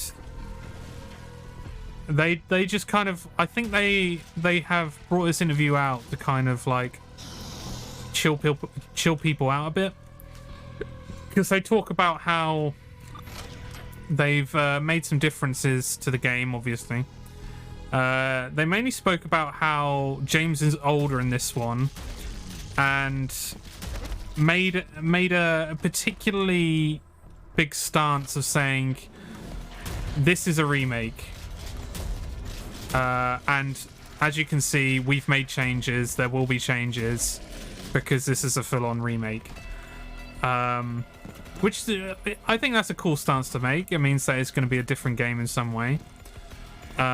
It's a bit of a shame in my eyes because a remaster was brought out of 2 and 3 which didn't do the game justice. So it would have been really nice to have, I think it would be nice to have a remaster of Silent Hill 2 that is universally loved, and you can see that a lot of work had been put into it. And then, yeah, sure, there's space for the remake after that. I don't know. But I still think it's an interesting concept. Like, people were pretty down on Final Fantasy VII Remake. But then, like, the stuff they did in that, I find absolutely brilliant. I love that game now. I mean, I loved it anyway. But, like, yeah, their remake is really its own game. And I have a feeling, I wonder if Silent Hill 2 Remake is going to try to be its own game as well. One thing I didn't realize is Masahiro Ito, which he was usually the enemy. Well, he like the designer of the game. Like, I'm pretty sure he did a lot of the landscape stuff. He did the monster designs, obviously. Pyramid Head, the biggest one. But he is now doing combat in this game as well. He's the, I think he mentioned that he's the lead on getting the combat right inside of the game. I found it interesting because I think there was somewhat of a leak of the combat of Silent Hill 2 Remake, and it didn't look very promising. Obviously, you can't tell if these leaks are actually what are actually true, if it's someone's just like made of themselves to try and get a bit of hype from it. But oh shit. And I didn't willingly look at the leak. It came up on, I think it was over my Twitter feed or something, so kind of like forced to look at it, and then instantly was just like, oh man. And I can understand, like, it could easily be like alpha or beta footage of the combat as well, but from what it sounds like and what it looks like, they are going to be redoing the combat system in some way compared to Silent Hill 2, to make it a bit, I think the word they used was interesting. Because, yeah, Silent Hill 2's combat system, I guess, is a bit dated now, but I still think that there is a massive charm to that combat system, due to the limitations of the time, I guess. I don't know. Were there limitations at the time, or was it intentional that they made it that way? I don't know. I think it's just a crossover from tank controls into 3D controls.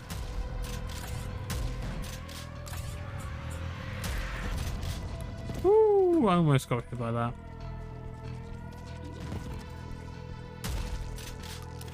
But either way, they made some interesting points in it. feel when they say interesting, it feels like they don't even know. Yeah. yeah. This whole thing, I feel like nobody really knows how to make that concoction of a good Silent Hill game again. I think the major downside to it, and I think it's to the detriment of what Konami had basically did, was, but the original creator of Silent Hill is now working on a game called Slitterhead, and I think that's the missing piece of the puzzle, I'll be honest. I don't know. I mean, it's hard to say now of what is actually going on and what will be achieved. I'm excited to play whatever they bring out. It'll be another Silent Hill game. Regardless of if it's good or bad, we'll still have some great talking points. I will be playing it on the channel. There's no two ways about it. With Chelsea, most likely as well, on a Friday. And we will be meticulously comparing it to the original. Because that's what you do. And I think they obviously know that. People are just going to be comparing it. The entire time someone plays that game, if they've played the original, they're going to be comparing it to the original. That's the whole point of a remake. But then, I think their ending sentiment was interesting. Because they mentioned at the end that the whole idea of what they're doing is that they've seen a lot of indie developers have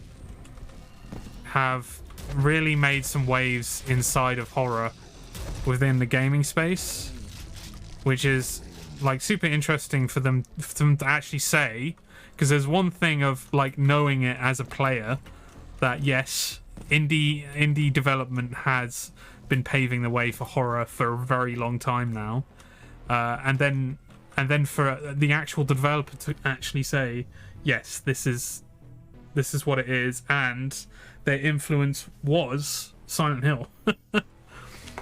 I'm not sure whether I'll try and play the OG before. It genuinely annoyed that game was spoiled for me. Dude, I tell you what. So, even if it is spoiled, you should still go and play it. It's still worthwhile because, and I know it's corny, but genuinely, the experience is playing it. You play that, you got to experience it, because, and I know that you're not very good with scary games. I don't know, maybe wait until me and Chelsea go through it, because once we've done the Resident Evil games, I need to get up here. Once we've done Resident Evil games, we're going to be moving on to Silent Hill. That'll be straight after we will be going on to Silent Hill. There must be.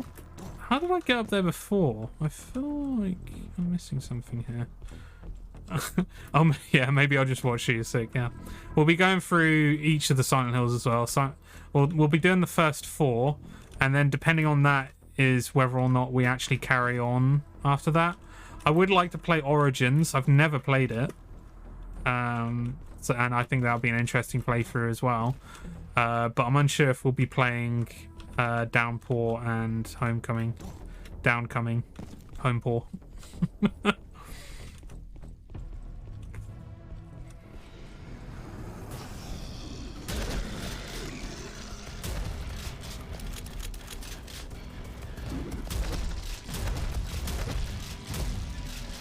Whereas someone famous over here said, President of Evil Creek.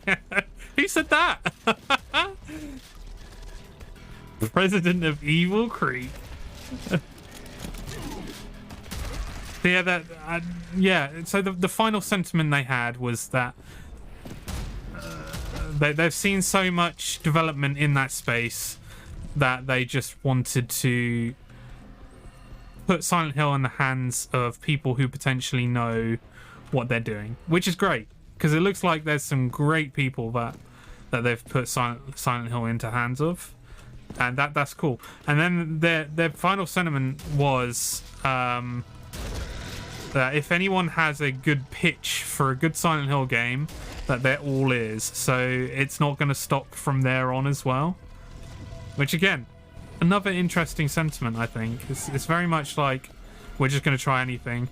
It kind of does feel like they are also saying, yeah, we're just chucking loads of shit at the wall, see what sticks.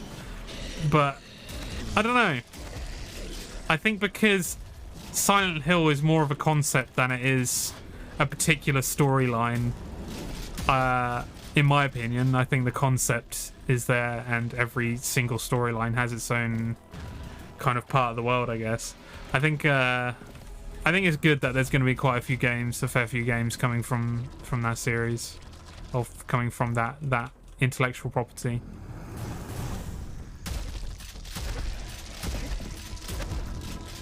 It also means that Konami are going to get some brownie points as well, because Lord knows they need some brownie points at this point. The shit that they've been doing for years. Hillary Clinton. Oh, okay. And you said you haven't played Origins, right? Yeah, I haven't played it yet.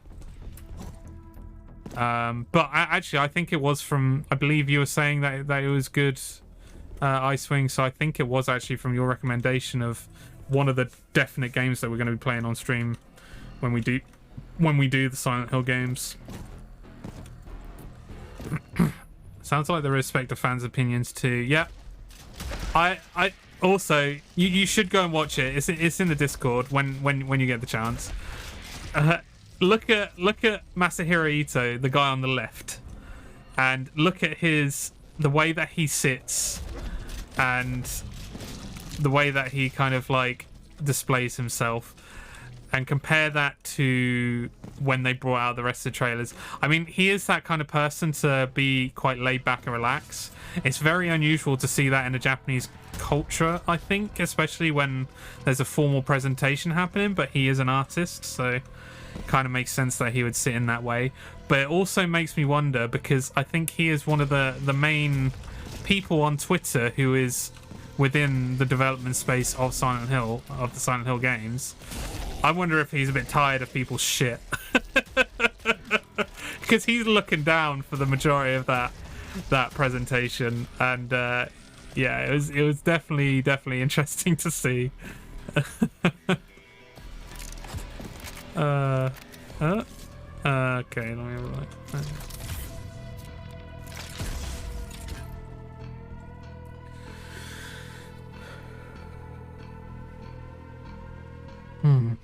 TVs were my favorite weapon.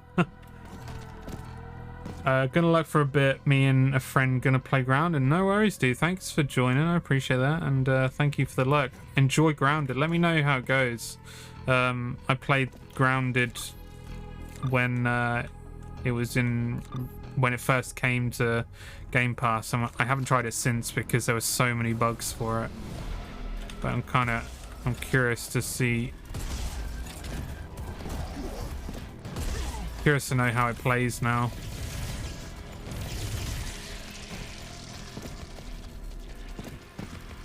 The story is awesome so far. Yeah. We really enjoyed the story behind it as well, and I can imagine they fixed like a shit ton of the bugs. So I'll most likely be going back to it at some point.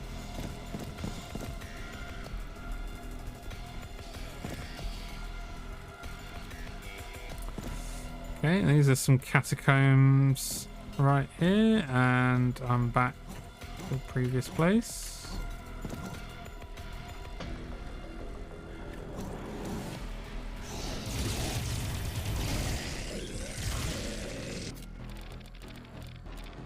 Shotgun.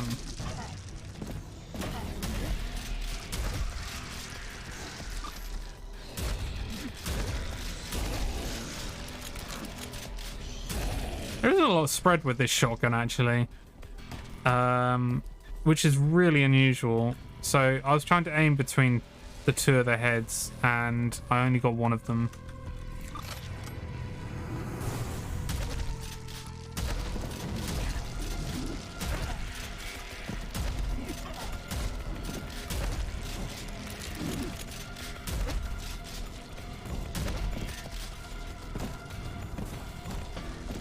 What the fuck is that?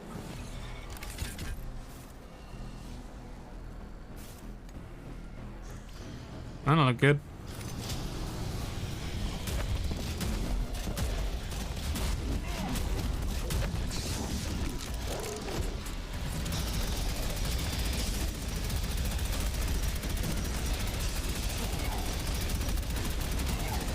Wow, there are a lot of enemies. Oh shit, I actually died. Holy shit.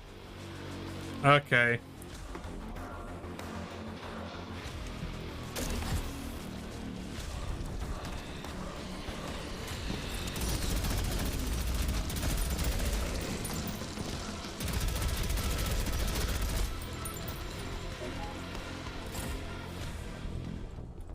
I don't know if you discussed already, but are you interested in the Last of Us show? I'm unsure. I really like Pedro Pascal. Ever since that Nicolas Cage movie, I think he's great. So I'd be curious to see his acting prowess in that movie. Is it a movie or a TV series? I think it's a TV series, right? Oh yeah, show. Okay. Getting some good buzz. Yeah, I agree. I tell you what though, yeah, I do. I have a good talking point with that one actually. So there's this guy that I follow called G-Man Lives on Twitter. He's a YouTuber and he does a lot of boomer shooter, retro shooter, FPS based reviewing and talking stuff. It's pretty good. It's a good YouTuber. I recommend him. But someone was talking on there about how The Last of Us no, someone was saying how it was a thread. So someone was saying how it's the first great video game piece of media, show or movie. Finally someone's got it right. And someone posted another thing of the Double Dragon movie from 1994. And then G-Man Lives came in and said, what was it? He was saying the Last of Us show goes beat for beat exactly what happens in the game. So at least all of the previous movies and shows at the very least tried to do something different. And I was very interested about it. I actually asked, I replied on that, and I actually asked of like, so what is it? Do gamers want something to be beat for beat? Will they enjoy it if it's exactly the same as the video game in some way? Or do they prefer it when it does veer away? Because I've seen like people from both sides of that opinion get pissed off, and I feel like it's split directly in the middle, or it's a case of like not knowing what you actually want in terms of the show, and also people not knowing what they need to create out of a gaming show either, or a gaming film. That's what I feared. Is it for gamers though? That is also a very valid opinion. A valid question, sorry, not opinion. And I don't know. I haven't watched it yet. I'm kind of curious now to watch it. Because I've played through the first Last of Us. I didn't get anywhere near the second one because I didn't enjoy The Last of Us, actually. I'm one of the minority of people who did not enjoy Last of Us OG. I had fun playing parts, but it really wasn't my kind of thing in terms of the storyline. There's very cool beats inside of it and some interesting stuff, but ooh, sniper shot. Holy shit.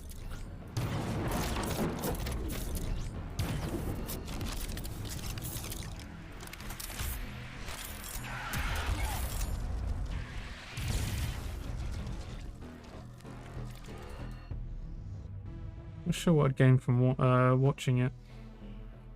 Oh, speaking personally, I'd always want that sort of media to expand, particularly when based on very filmic games. Not sure what I'd gain from watching it. Interesting opinion. It didn't blow me away either.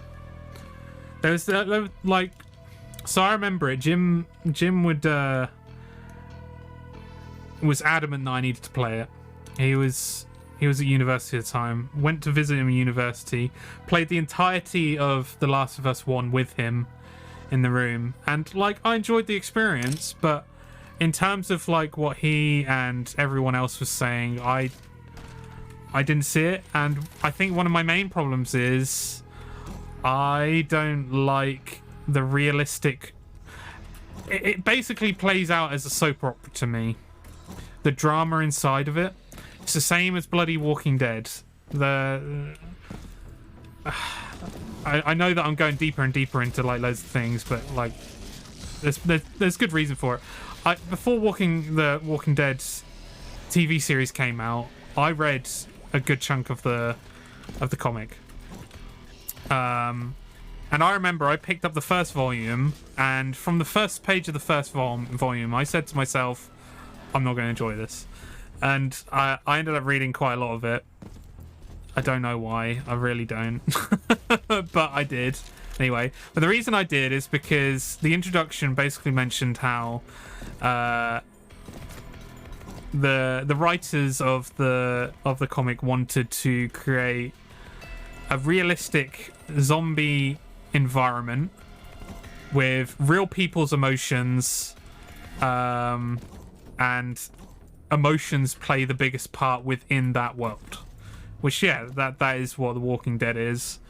The emotions are always the big factor with what happens in that show.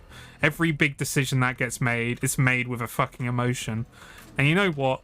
It turned a zombie drama into a soap opera, and I didn't enjoy it, and I knew that I wasn't going to enjoy it from the get-go when I first started reading the comic, and for some reason ended up reading it for about 70 issues or something like that. I can't remember. Way too much. I shouldn't have read that much. It was ridiculous. Ended up watching the show. The show is exactly the same, and I feel like Last of Us does something similar. There is a bit more of a story behind it, but it's essentially a game led by emotions, and I don't enjoy having that within a zombie-filled world. It doesn't make any sense to me. I don't like. I feel a spark of like emotion towards the characters. Like Joel is great, Ellie is great, but the world within that they're within, and how it's all led by emotions, and it turns into a soap opera. I couldn't get on board with it, and it's exactly the reason why I never played the second game either. I mean, that along with the fact that like it was panned by so many people. Critics love it, but and nobody else does, as far as I can tell. There's a good amount of people that do like it. I'm being unfair. I seem to remember you rating the graphic novel. Nah, I never did, dude. I have a feeling that would have been someone else, because I remember it was most likely Jim. Jim was the one that was reading it every single time a new comic came out. I got to 70. Jim pleaded with me to try to get to 100, and I just couldn't do it. I couldn't get to 100 because I'd already read enough. As I swear you recommended them. I did not, dude. I genuinely did not. I would have recommended Preacher. Preacher is Preacher is very, very high on my list of comics that a lot of people should read, especially people who are into 90s culture. They are great. But yeah, Walking Dead, I don't know. It fills me with rage. But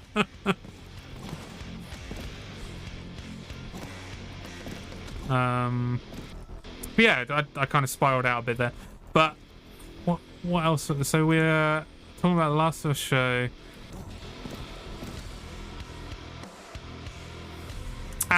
So this is an interesting point that I really want to kind of compare it to, and it's with manga and anime. So I'm pretty sure anyone that makes a manga, which is the comic book form of a story, specifically in an anime style. Animated. Well, it's not anime. It's not animated, but in a Japanese cartoon style. Adult or childish, regardless, it's a manga. More likely to be of adult content in some way. And I'm pretty sure anyone that makes a manga has their hopes on it soon becoming an anime, so actually getting it animated for a show.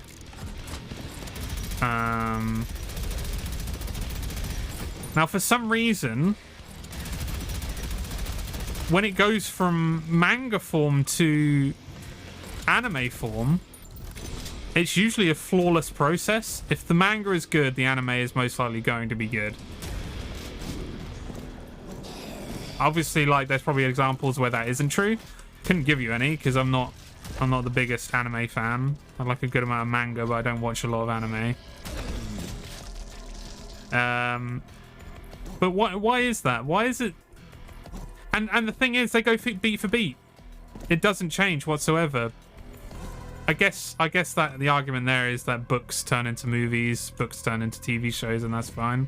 Same with The Walking Dead. It went from a comic to a TV series, and people who like the comic like the TV series. But I'm pretty sure animes don't really veer anywhere different from the actual anime that is created from them. So I'm wondering why is that a bad thing for video games then? Why is it bad when a video game movie goes beat for beat and doesn't change from what happened in the game? Obviously there's moments within the game, and I know that you're talking specifically about filmic games as well, and it's not going to go moment for moment because there are gameplay moments in that which you can't, I guess you could kind of do something with, but not in the same way. But I don't know if I've seen any, like, I kind of like the idea of both ways. Some things should go beat for beat because essentially you want more people to have eyes on the piece of content that you like in the gaming space. People who don't play games deserve to see a storyline even though they don't play games. I feel like it's another, maybe it's an accessibility thing as well, I don't know. But I don't know. I don't necessarily see the problem with a beat for beat thing. It's just another way to consume a piece of media that you enjoy, right? I suppose anime is literally animated manga. There's something about the medium shift outside that. Yeah. Well, there's a serious shift in pace which has to change things. I agree. That will change things. I'm gonna have to watch it now, aren't I? God damn it! I'm gonna have to watch The Last of Us TV show. I don't want to watch it. I was curious about it, but I didn't want to take the plunge to actually watch it. But I feel like I'm gonna have to actually watch it now. Pacing is definitely an issue from game to. But the thing is, so what game movie has gone beat for beat of what happened in the actual game? Has any movie or TV series which is gaming based actually done that? Is this the first one that has actually stayed beat for beat for it? And like, obviously, like, they're not, I don't think they're going to be staying beat for beat in terms of the pacing of the combat within the game. They're not exactly going to be spending, like, what, an hour, 2 hours on a particular area because that's how much combat there is, which does certainly happen. But I don't know if in the past I've ever seen something take beat for beat, because the Uncharted movie didn't do that. They veered away from it, and I think they suffered from it as well. I guess the biggest difference is when you're playing a game, you pretty much need to play at a speed that allows you to absorb what's going on so you can play, whereas a film, you sort of get pulled along with it. Okay, I see what you mean there, and to extend that, you have the extra time within the game to be able to attach to certain characters but the thing is, like, films and TV series have been able to do that for years, where they give you a limited amount of time to be able to gel with a character, or for you to absorb a certain situation. Like, it's obviously it's not always done correctly, but when it is done correctly, when they're able to kind of shorten it to an extent. So the closer it gets, the more futile it feels to me, for my personal enjoyment anyway. The Last of Us is mainly for Walking Dead peeps, I wager. Yes, that is to fill the gap. It is the same production company again, isn't it? Was HBO, did HBO do? No, AMC did Walking Dead, didn't they? It wasn't HBO. Okay, so I'm actually curious about your opinion, Ben. If you were to go away and watch The Walking Dead, because it seems like if something goes beat for beat, you don't like the idea of it. But what if you go away, watch it, and then end up actually enjoying it? I'd be curious to know that, because then we can kind of try and determine what people really do need with a video game movie. Honestly, I think beat for beat is fine. But this is coming from someone who enjoyed the Silent Hill movie. The first one. The second one was trash. But the first one, apart from Pyramid Head showing up, which made no sense, it was a great movie. I enjoyed that movie. And they veered away from the source material a fair few times. There were moments where they kind of did copy. There was awesome homage to certain parts as well, like camera angles and stuff, which I absolutely loved. I feel like they did enough to kind of point at the screen you're watching at and just be like, that's my gamer right there. He knows exactly what, or they know exactly what we just did there. Two sides of the coin, I think, maybe. No definitive answer.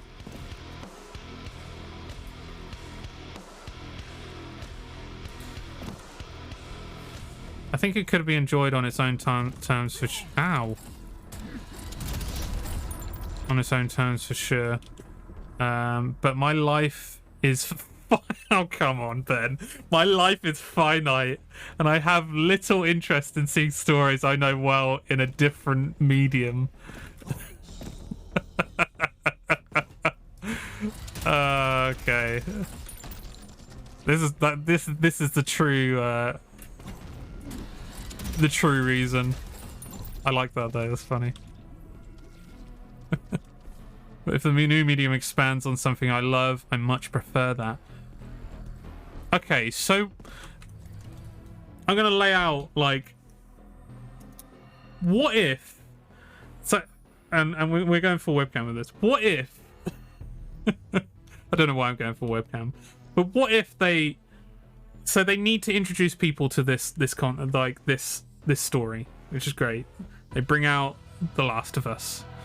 It's a 1-for-1 beat of the game, brings people up to speed, and then they bring out other things which actually add to the story. Would that give you more of an interest to actually watch that first part again then? I mean, I suppose if you played the game, then you wouldn't, like, unless they changed something, but it sounds like they are going beat for beat for beat. I feel like if people get on board with the new one, it means that it gives more room for new stories to come from that after the fact as well.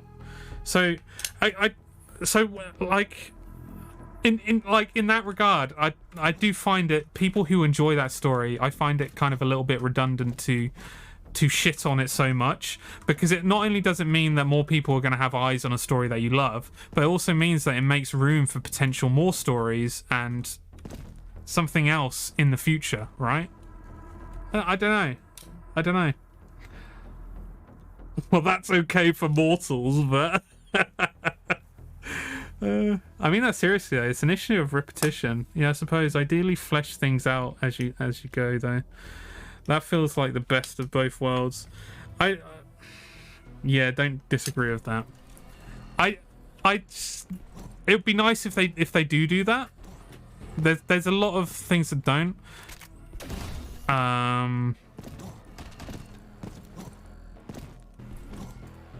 But it, like, any time a piece of video game media comes out, obviously it's not well thought out, and that's one of the big problems. And you're trying to kind of change the medium in which it was made in, which is going to tailor towards combat and gameplay in some way. So how do you... Oh, Jesus Christ, what the fuck is that piece of shit? What the hell? Okay, why have I got my fists out? Where are you?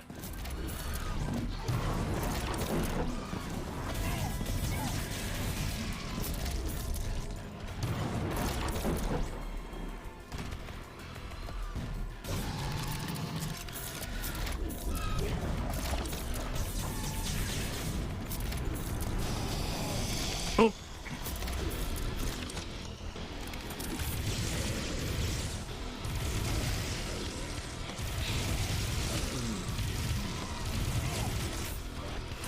I need some health. I need some health. I need some health. There's health.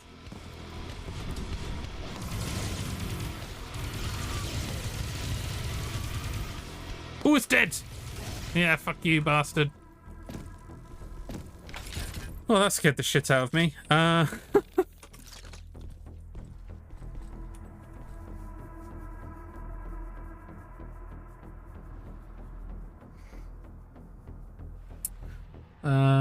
not going to this conceptually, by the way. Like I say, I don't think the intended that you're the intended audience. I'd rather they make a good direct remake than the Uncharted Prince of Persia half-baked nonsense. Okay, yeah. I don't think I'm the intended okay, yeah, you corrected. Yeah. I think that's the problem. Nobody knows what the answer is.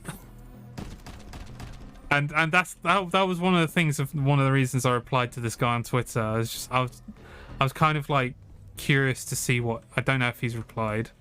I'm curious to see what he thinks, because it's like it's either one way or the other, and people don't like either way.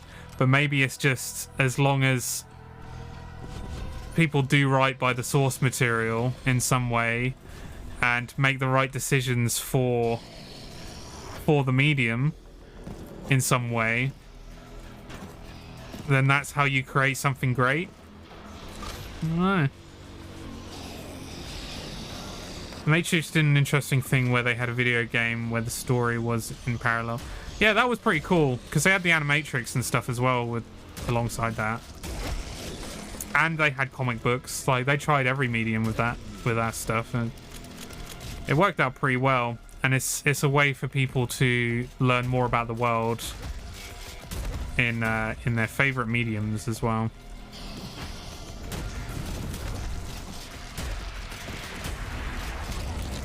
Fucking hell.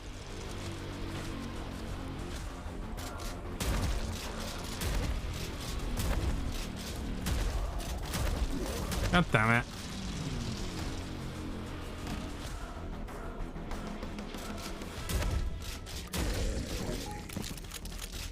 Ooh, we have an exit. Okay, we're getting out of here. At the beginning of episode 2, they're at a meeting where they discuss having picked up some data in the game. You have to go get that data. Yeah. Yeah, it's too bad that the Matrix kind of declined after that, though, wasn't it? And I'll be honest, Enter the Matrix, it wasn't a beloved game. It was one of those games you're just like, oh, that's awesome. There's finally a Matrix game we can play. Really, like, cool moments in terms of, like, the slow-mo attacks that you can do and stuff like that. But then you soon realize, okay, this is really janky, this game. It's a very janky game. There's another bit where Morpheus gets knocked off by a truck and lands on. Yeah, I remember that bit. That was okay. Yeah, you've sold me. There are cool moments. I just wish that they made a better game. Oh, awful a game by every rational metric. Yeah, the MMO didn't go down well. Yeah, I don't know what it is. I keep forgetting about the MMO. Yeah, because you could either be Niobe or. Oh god, I can't even remember the guy's name. But you'd also kind of like follow different things with each of the characters. Wait, are you talking about Enter the Matrix or Matrix Online? Ghost. Well, I was talking about Enter the Matrix being crap. I never played the MMO. It wasn't the best game, but it did do an awesome job. Oh no, yes, that part I do agree with. I think the movie industry is far too big-headed to be supplementary for a game, though. And the TV industry. I don't think that would ever happen. They'd be like, no, we're the ones with the main part of the IP. We're not going to allow them to have a game which is the main part. We're not going to be a supplement to a game. What? I still want to see a Tron MMO, but that's another matter. I think that'd be interesting, but I'd be interested to see how they would craft that. I haven't seen any of the Tron world outside of the movies, but I'm going to assume that there is a lot of media surrounding that which isn't just the movies. I know that there's games. I haven't heard of any comics or anything, but I'm assuming there are. I'll still play the shit out of a Matrix MMO today. If they did it right, it would be great. Yeah, but the Matrix story was always planned to be across multiple media. I suppose that's part of the idea, isn't it? Though maybe the only true good video game movies or TV series will be of ones that have had plans for it. Of course, the Matrix supplemental, the story is good, but unfortunately the downfall was the gameplay. It was a buggy mess. It didn't quite work out very well. There was an animated series and a couple of games, Tron 2.0, and there's another one due out this year. Ooh. There was one Tron game that I really wanted to try. I can't remember which one it is, but everyone raves about it. It might be Tron 2.0. Surprised they didn't sort out a game to go with Matrix 4, particularly with the game dev story. Well, they had so they kind of did, Ben. There was a showcase for the Unreal Engine 5. It was on the PlayStation, but I don't know how much of a supplemental that really was in terms of Matrix 4. I still haven't seen Matrix 4. I'm kind of dreading it. Me and Chelsea want to go through the trilogy. We already watched the first one. I've already seen the trilogy, but Chelsea hasn't seen the second or third. We want to go through those and then watch 4, as well as the Animatrix. I think we should watch the Animatrix as well, because those are good. Yeah, I think it was Tron 2.0 then. It was actually kind of fun. You play Alan Bradley's kid. But that's a different canon to Tron Legacy. Was Alan Bradley the guy with the glasses? I'm sure there was many people with glasses, but the guy with the glasses in Legacy. Yeah, he wrote Tron. Yeah. I was disappointed. AKA Captain Sheridan. Captain Sheridan. Right, how much gold bars do I have? Babylon 5. Okay, yeah, I wasn't into Babylon 5. My dad was a big Star Trek fan, so it would always be Star Trek. Or Farscape. Farscape was a good one. Fair enough. Same actor, basically. Ah, okay. All right.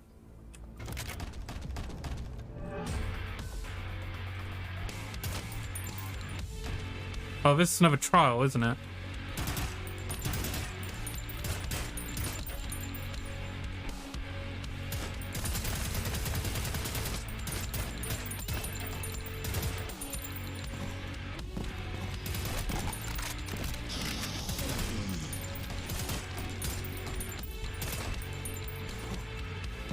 Oh, okay, that's lava.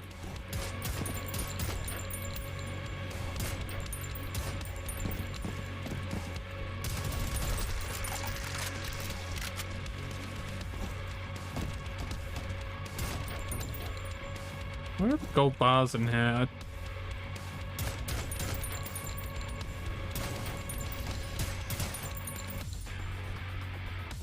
There it is.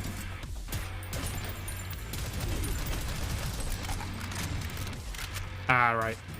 I can crush him.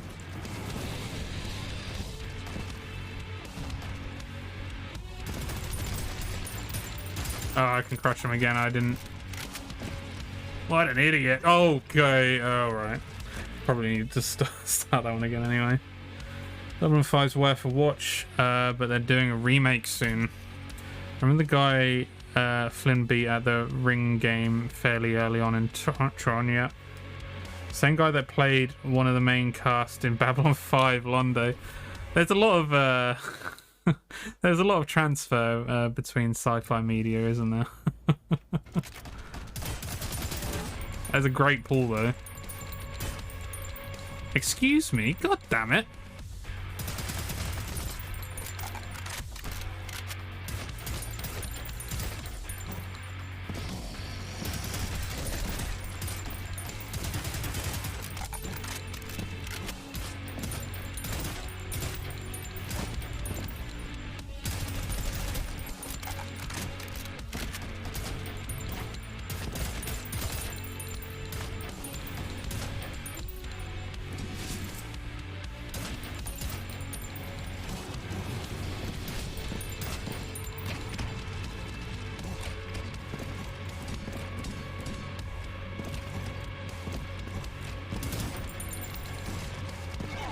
Oh shit!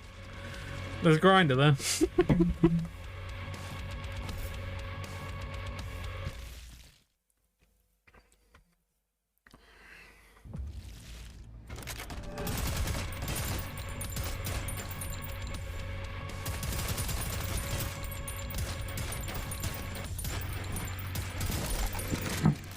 So I don't know what I've really taken away from our chat about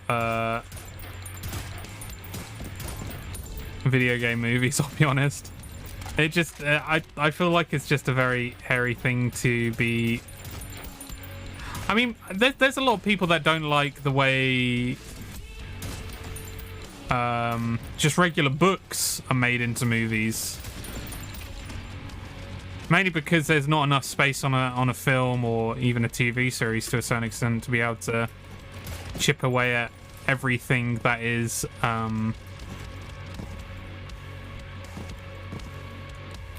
do I get up there? Everything that is within a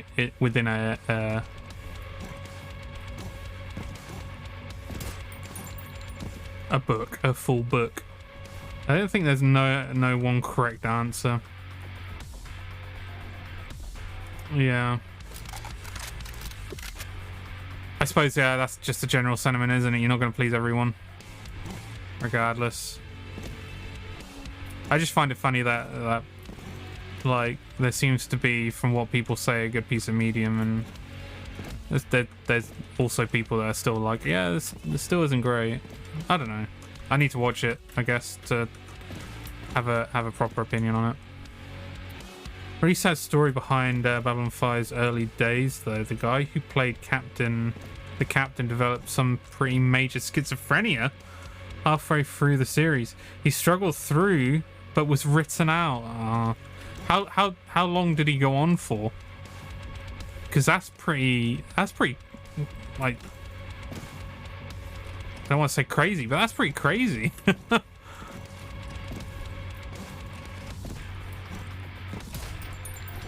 And were they good as a captain as well? I need to... Ah, no, that was my only chance. I'm going to kill myself again because I want to grab some more. Good shit, good shit. He lasted until the end of the series, but he was having serious problems distinguishing reality from the show. He was really good. It's a shame, really. Oh, man. Well, until the end of season 1. So here's a like, and I'm genuinely curious. Is there a chance that his schizophrenia helped? And I don't want to kind of put that on someone's acting ability, but do you think his schizophrenia potentially helped with the development with his character? If he was finding it hard to differentiate between reality and the show. I don't like the idea of kind of bringing that up of like, oh, that's actually an interesting thing. Could that be what it is as well? Like obviously, like, he was clearly a good actor, a very convincing actor if people love him in that show, but I'd be curious to know that. I think I have a weird relationship with adapted material, like an uncanny valley, like disconnect, where the new characters are similar to the OG but also different. It sort of weirds me out. I've got an interesting take on that, actually. He did appear for a couple of episodes later on just to wrap up his story. At least there's that, though. It's a shame. And you know what? I think it's good that they kind of attach the actor to the role, because a lot of people will just be like, okay, yeah, well, we're getting a new person in for the same role. I need a double jump. That's the problem here. And I don't have a double jump. I don't think I can actually get up there without it.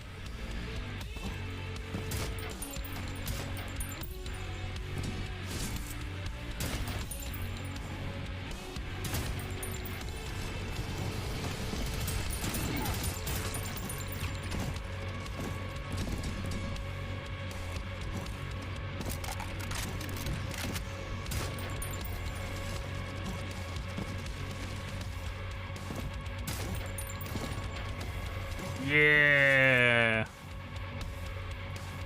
No. No. I guess I get a second shot. I hate those kind of jumps. I think the double jump will help quite a lot. I'm assuming I'll be able to fall in midair and be able to do what I need with that one.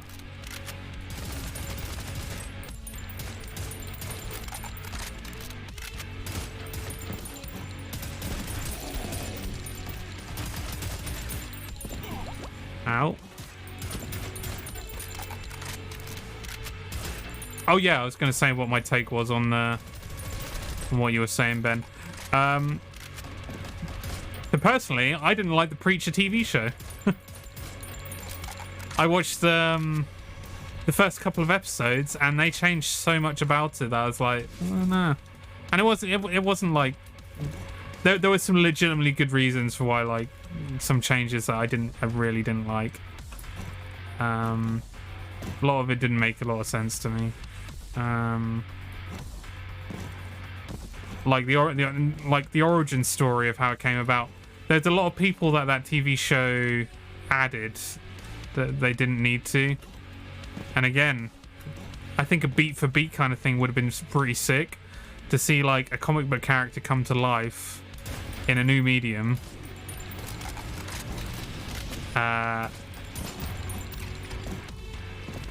I can kind of take in. I don't know.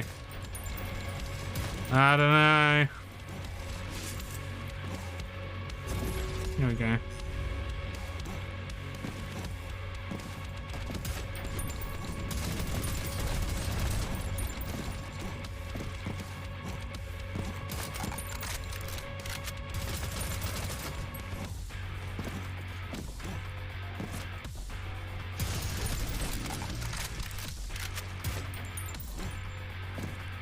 Huh?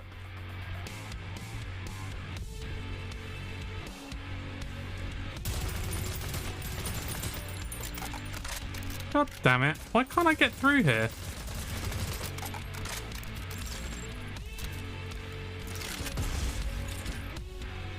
Let me in.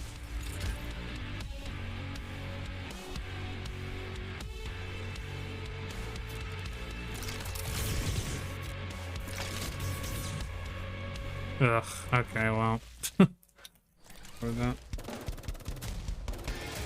Yeah, I don't know. I sort of feel attached to my favorite video game characters to the extent that seeing them betrayed by someone else doesn't sit well with me.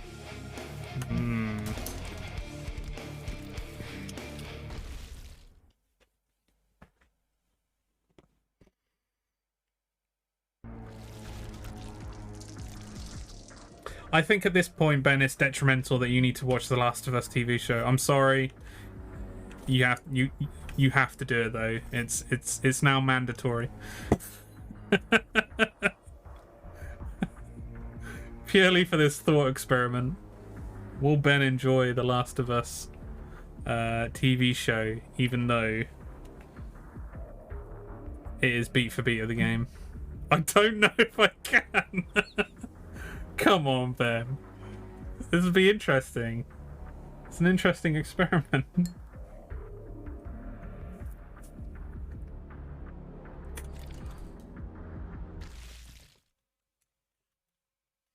Oh, okay. Actually get a hold of the... gain access to it, I mean. Yeah, how do we actually gain access to HBO stuff the legitimate way? I know the illegal way, which is how I do it when I can't get a hold of something on the streaming services, on the 3 streaming services that I'm already attached to. Ah, it's on Sky. Okay.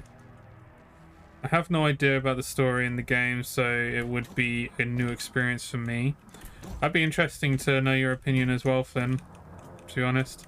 Hell, that's 2 different things. One person who has played it and was like, it was alright, but doesn't like medium change where they go beat for beat. One person who has never played the game, so would be completely new to the TV series. And then me, someone who didn't really like the game, but actually likes it when they go beat for beat on to a new medium. You're assuming I'm gonna watch it, Flynn. The experiment, the test. We need you. Nah, it's fine. Nobody has to watch it.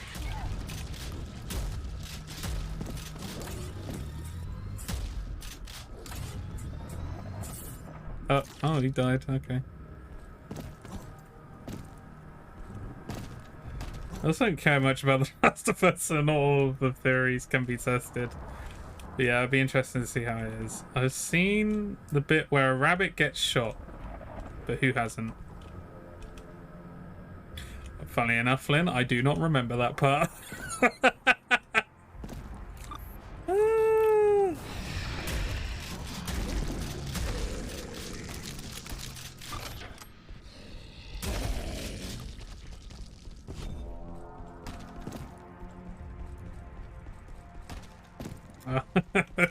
That's the YouTube video. It's 28 seconds. I'll have a quick look. I won't bring it on screen. You guys can watch.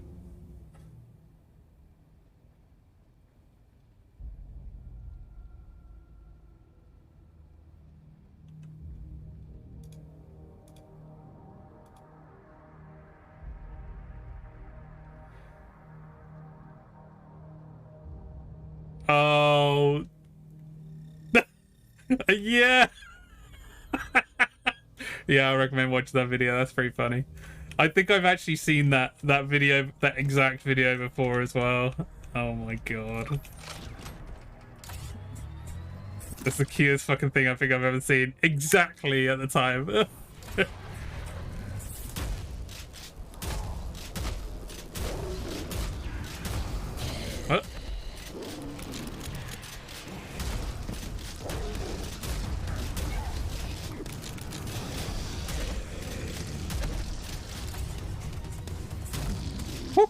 Ooh, I blew his head off.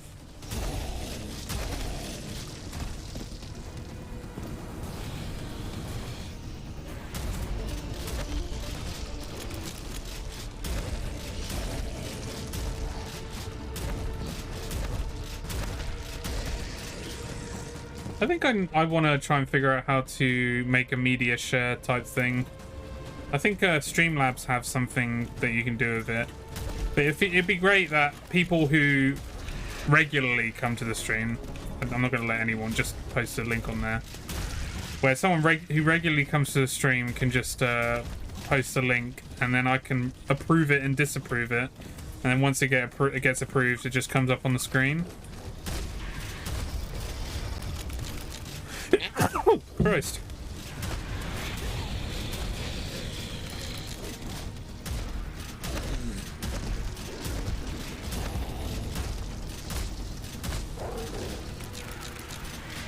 Make life so much easier without having to change to the monitor to capture.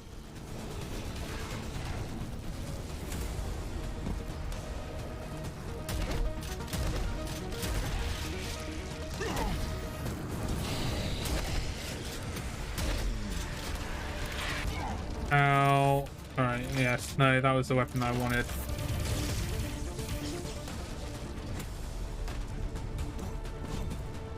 Ooh. Wait, so I can go up then? Oh no, I can't. I need a double jump. Bloody double jump.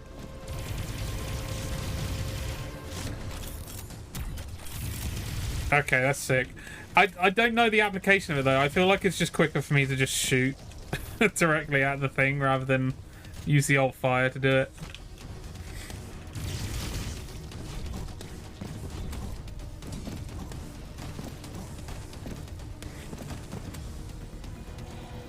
Dude, how long has the streaming been happening? Over a year? Crazy how time has flown.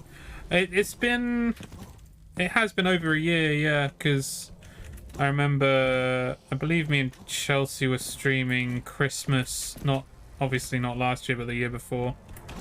So, yes, it's been over a year at this point.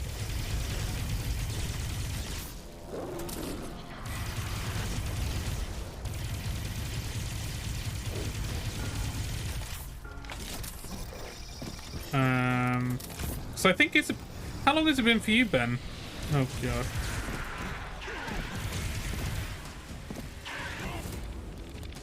Right, I need this.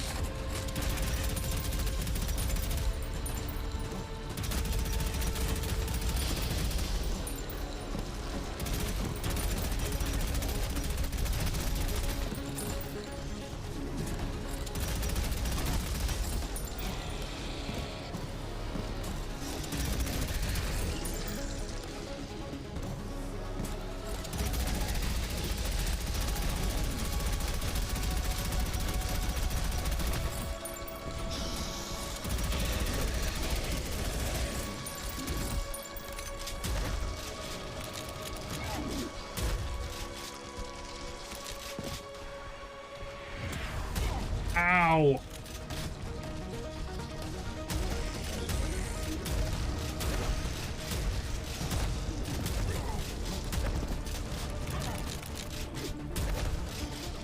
Okay, I need some health.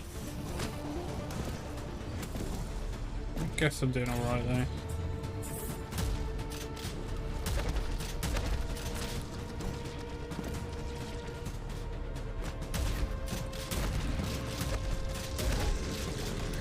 Lockdown lifted.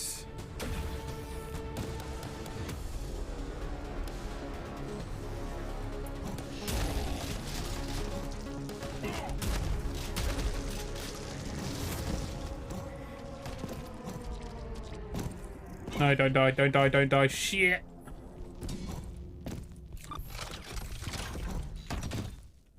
Alright, let's get out of here.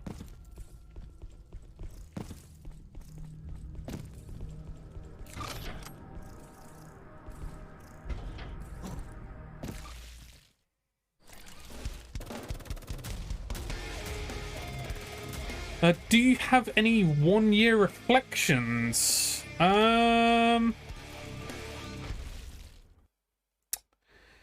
In terms of like, so I haven't really thought about it. Maybe because like it's I'm not big on remembering milestones. Not necessarily because they shouldn't be remembered. I think they should be remembered, but I'm not very good at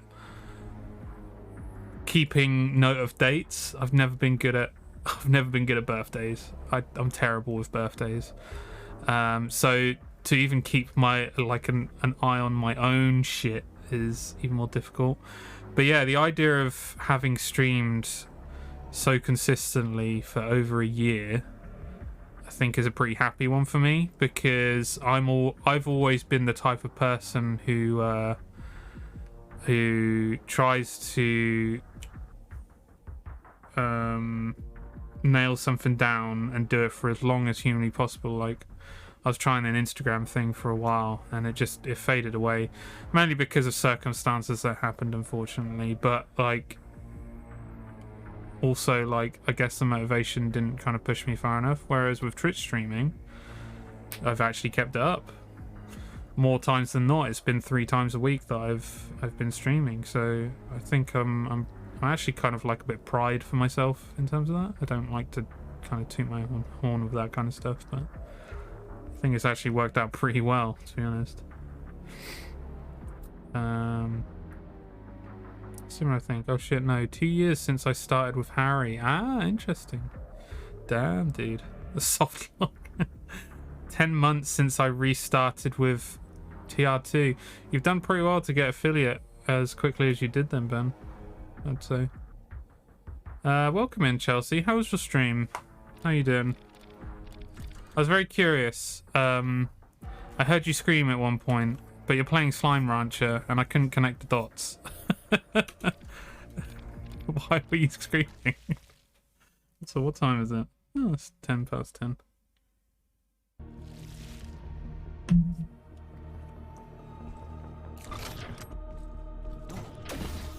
Scary slimes. Okay. What kind of slimes are scary? Stream went okay. Good to hear. With construction complete, we just wanted to take a moment to thank our backers. We couldn't have finished this project without you. Oh, so this is... Oh, I think I've seen...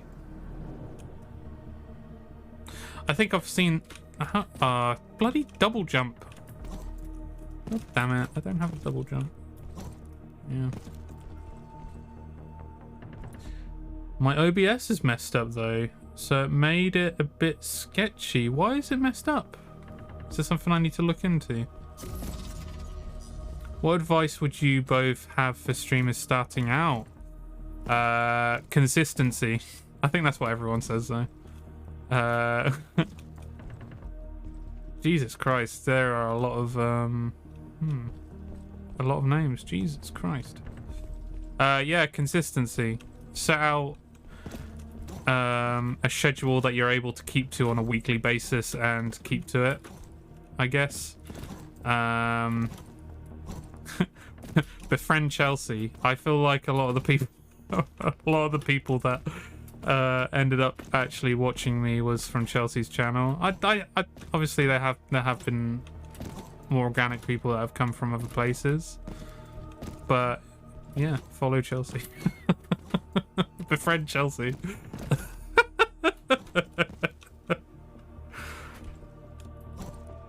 Chelsea's really good at I don't know what the word is for it. I don't know. You're very approachable.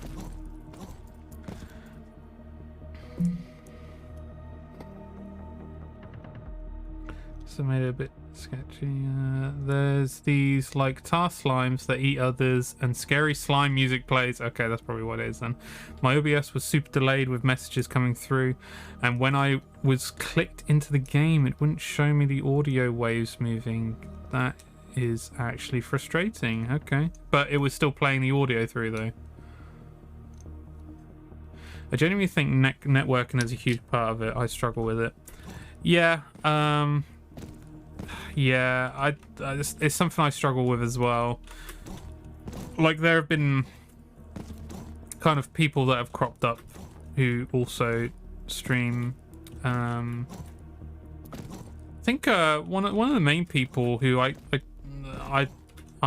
kind of somewhat befriended, I guess a little bit, was J-Rod Legend. He messaged me on Twitter. I was asking on Twitter if anyone had a Boomer Shooter list, and he did. He messaged me saying, "Oh, I have one. You can get it here." And then I saw that he streamed, and I think he actually saw that I streamed as well. He ended up raiding me at one point from that. I think Twitter is a big thing, but I find it hard to kind of like solidify connections in that way, because I think he'd be a great friend to play Boomer Shooters with. But yeah, I genuinely find it difficult to reach out to people, to push ideas with people. Yeah, it's one of those things that I've always found greatly difficult. But hey, there's still obviously time to allow for that to happen.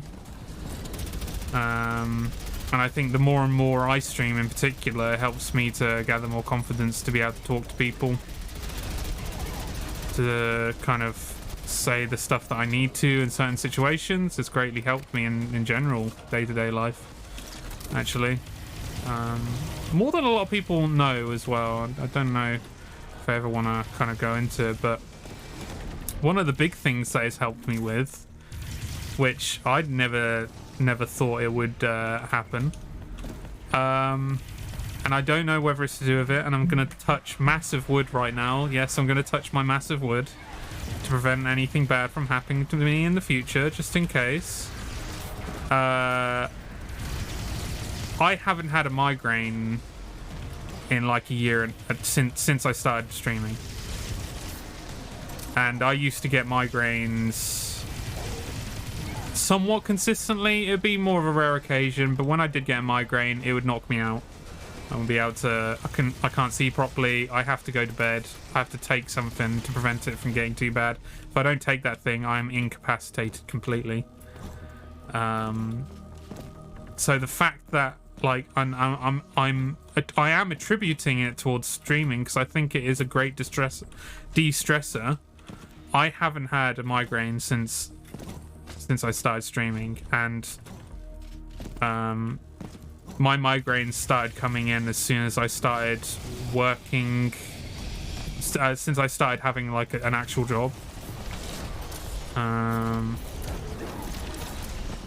I started working part-time at a retail place. I started getting, as soon as I started doing that, I started getting migraines, and they never stopped. I'd get like 5 or 6 a year, which yeah, doesn't sound like much, but now I get 0, which is a big plus. So I haven't actually been reading what people are saying on here.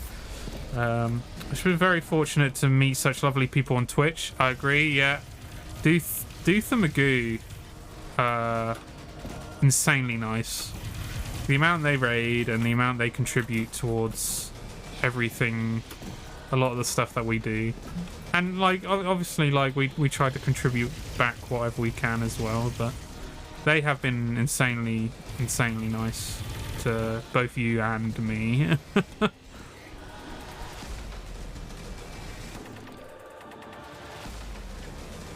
Really, I always want to ask people if they want to play games, but I'm too shy to ask. Yeah, me too. For all this interesting. Yeah, about the migraines, yeah.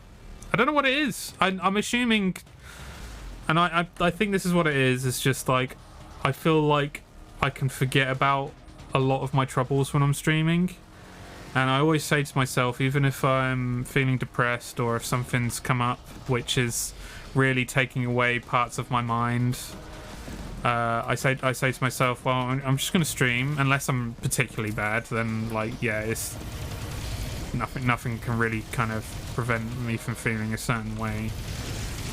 But yeah, when I actually start streaming, I actually do tend to forget about a lot of life's problems, which I don't think I've ever been able to find anything that really does that, to be honest.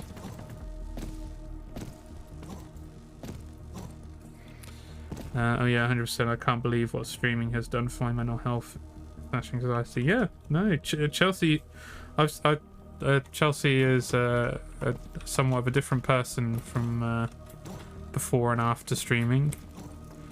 I think other things have attributed towards that as well, but I think you're working in the right direction in a great way as well. So it should never be understated. It's great, man. Glad you're both gaining so much from it. Yeah, I think that's part of it as well, isn't it? Because it's like, why would I want to take that away as well? It's kind of selfish. But the thing is, like, I don't know. There are obviously other contributing factors, like playing games on this platform. I feel like I can actually concentrate on a game. I've spoken to you about that before, Ben. I can actually concentrate on games whilst I'm doing this because I've got my mind is just filled up with what I'm doing, is streaming and playing a game. Whereas if I wasn't doing that, my mind, whilst playing a game, would just be going in a billion directions, and I wouldn't be able to kind of keep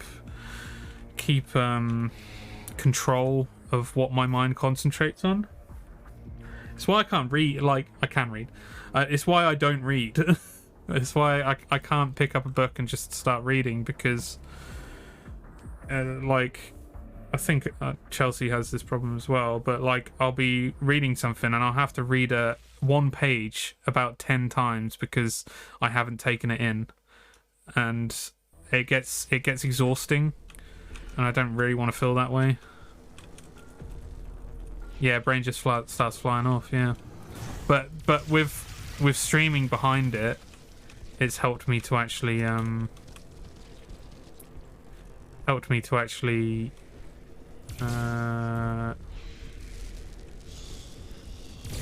Is that a safe link, Esther?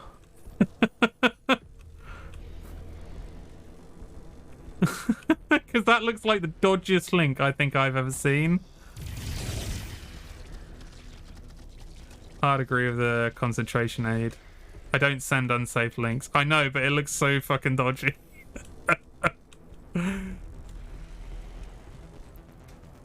Twitch buys out OnlyFans. Interesting. Is that for real? Actually for real? Click it, it's okay. I don't want to click it. I don't fall for the Rick rolls. Thank you. I knew it.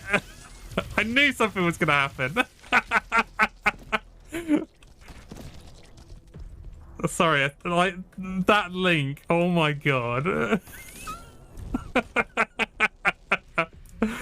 Oh my god, grenade launcher. Shit.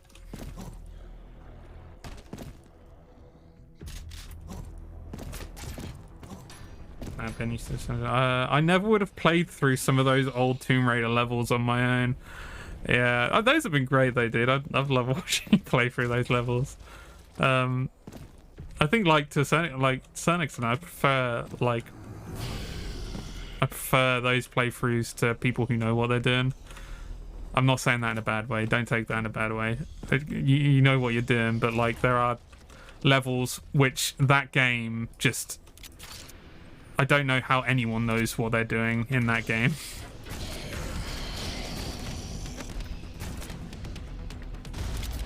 Oh, that's very cool.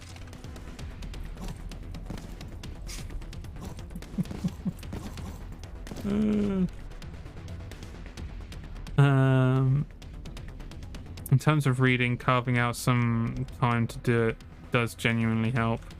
I tried to do that recently. I feel my speed improving.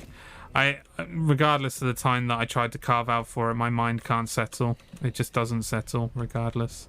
I have to have something on in the background, and then I find it hard to actually concentrate on what I'm reading if I'm trying to do multiple things at once.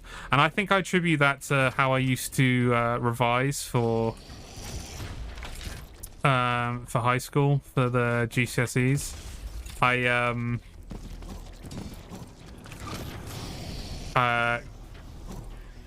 To keep myself from boredom, I would just listen to stuff whilst I revised, and then I think it's kind of ingrained in me of like, okay, you can only do this whilst you're doing something else, and now I just haven't been able to get away from that.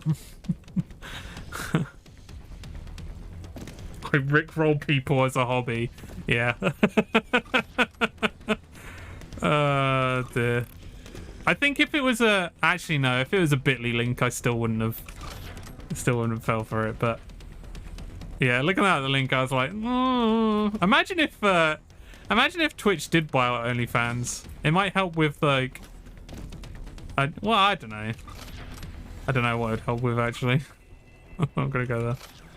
Oh, that was a secret fucking button. Hell yeah. I don't know why I opened, but hell yeah. Don't judge my hobbies. I ain't judging shit. Just saying.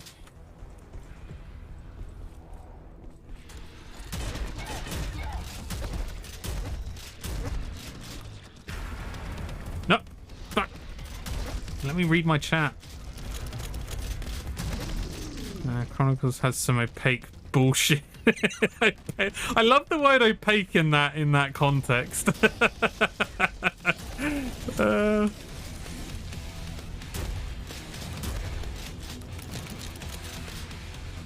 Yeah, I go through short periods where I can fly through books. And then that disappears again for another year. I mean, I'm quite sure I have ADHD.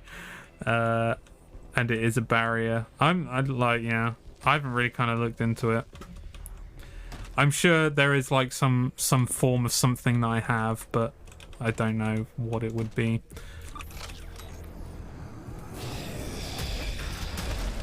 But yeah, I used to read books all the time.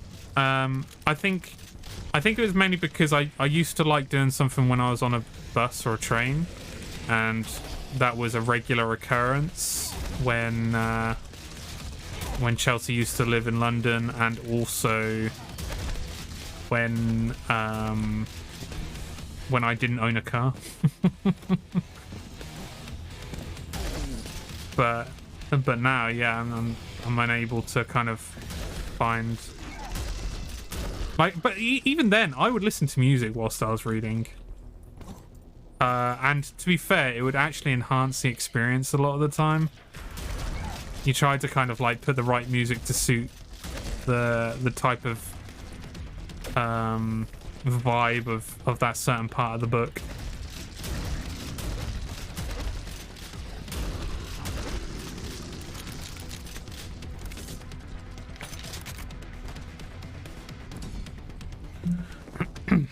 I miss how much I read when I was a kid. Yeah, remember that like love for reading that you genuinely have as a kid as well. I don't know if everyone experienced that, but I remember having like a genuine like absolute love. Like you'd have the library van that would come in, or you'd have your own library, or you'd have the chance to take a book home with you, and it'd just be like this whole experience behind it as well. I remember that. That's pretty sick. Don't really have that anymore. Ooh, I wonder if there's anything. Nope, there's nothing there.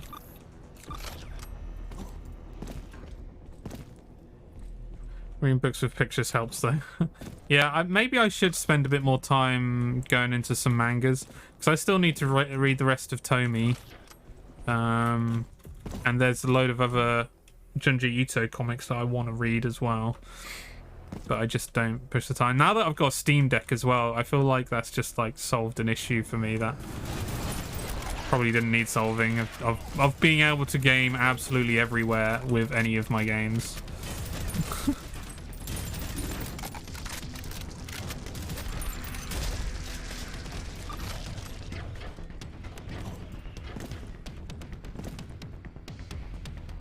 To listen to something to be able to read well.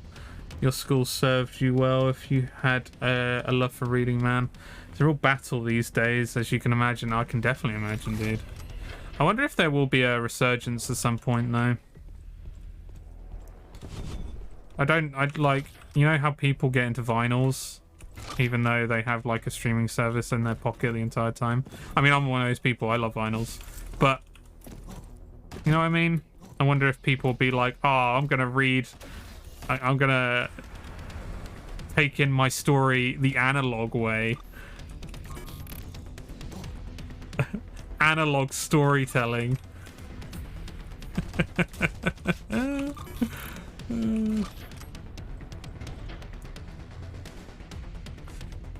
So glad I've used my Kindle for it. Somehow I find it easier getting through them on there. Okay.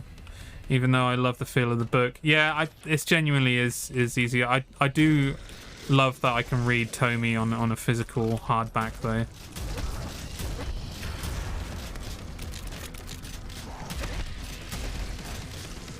I still need to get the final colorized Scott Pilgrim book as well. I hope that's still available.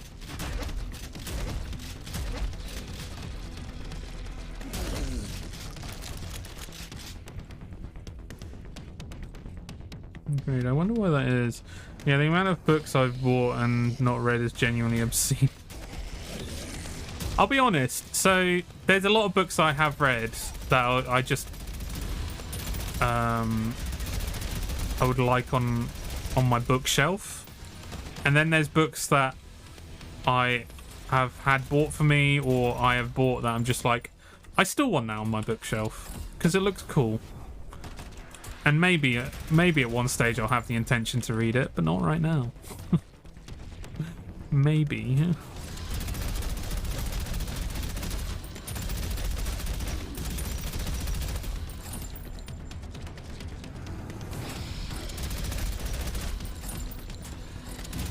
I would like to get into audiobooks again as well. I just wish Audible wasn't such a farce.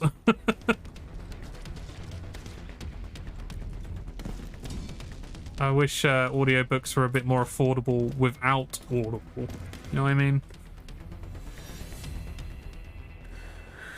Wait, was there only one left?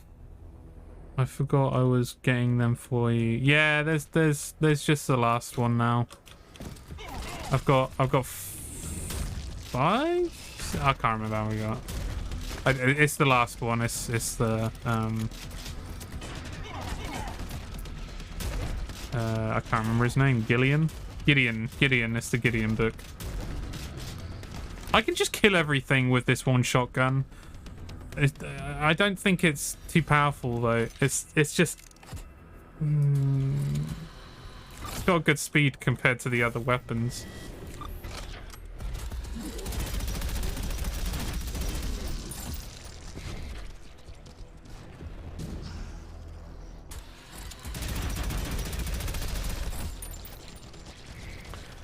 I think it's tough now too. There's just so much to take in everywhere. TV shows, movies, games, YouTube, Twitch, yeah. And at the end of the day, I always prefer to play a game.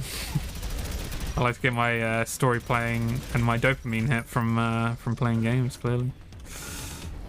Oh really? What's the issues with Audible? It's just like, so anytime I've looked at Audible, I'm just like, so I sign up a subscription and I get what? What do I get? Do I get a free audiobook? Do I still have to pay for audiobooks? Is it cheaper to buy the audiobooks?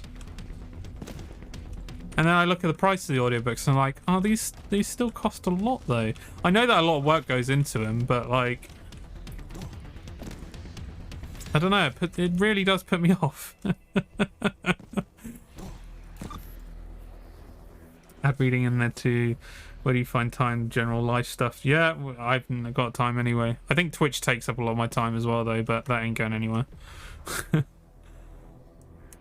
It's association with Amazon. I've got through a lot of audiobooks on the way to work.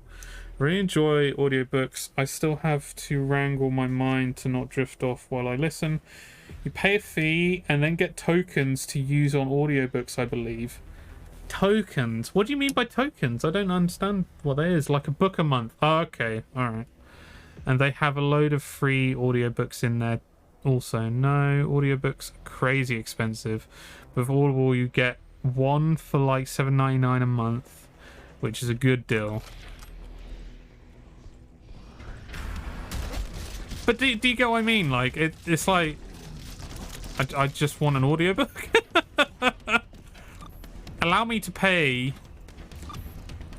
£6 for an audiobook? Is that asking too much for that? I feel like that might be asking. I might be taking the piss actually a bit. All right.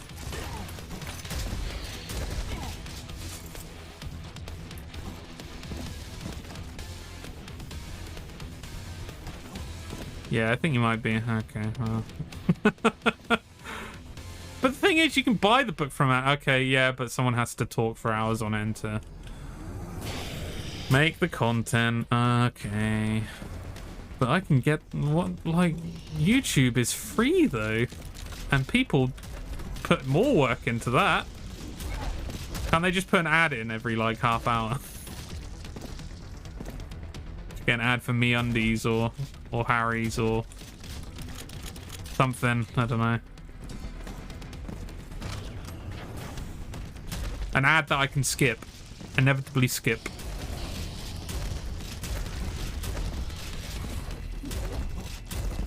Unless they find a creative way for it to be enjoyable to listen to as well. Which some people do find a way to do.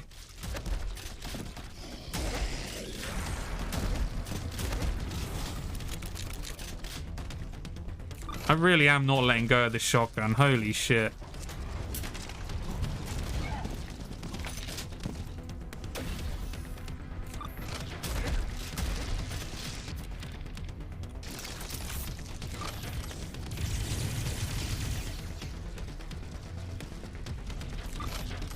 This place is a fucking maze. What is going on? Am I just going around in circles? I feel like I'm just going around in circles at this point. Oh, I've got both of these now. Oh, shit. Okay, well. With 12 health. Look at me. Give me that health. Oh my god, I instantly lost that health. The fuck?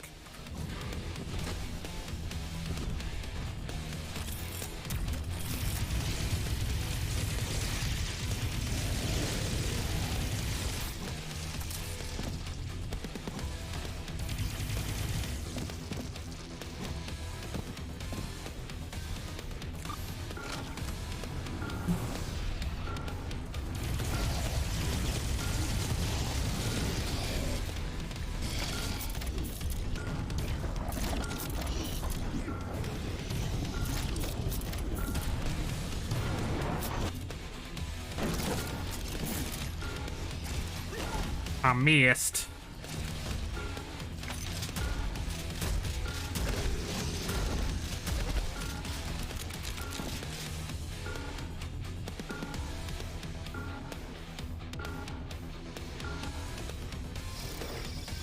So that is what it is essentially, except £8. But you only get one a month though with that £8. I know that you're saying that there's a load of free ones, but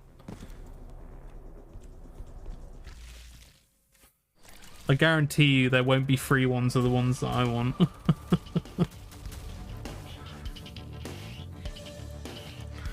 So it's like an extra step. Not only did they write it and make it, they then paid for someone to also read it. So maybe $7.99 is fair. But again, that's for one a month. I feel like if I start getting into audiobooks, I'm going to be chewing through a book a week, if that. With the amount of listening that I end up doing on a bloody daily basis. I think that's where it kind of comes down to me. It's just like I want to consume as much content as possible with the least amount of money. Yeah, my gran buys audiobooks on tape and they often over £20 each. Fuck that shit. Charity shops are really great for audiobooks if you don't mind CD tapes. Interesting. I love them for the car though. Yeah, that makes it a bit tricky. I'm not about it. Right. Okay, before I end up going, I want to show you guys something. Save and quit. We are going to come back to this next Monday. Right. Let me see if I can just double click on this. Oh, it's working again. Look at that. Okay. Oh, it's not working again. Look at that. Shit. I mean, the book I'm reading now is 14 hours long, and some have been 20. I have 8-hour work days, and I'm listening to content for 7 hours of that. That's 2 days. That's 2 days of listening content for me.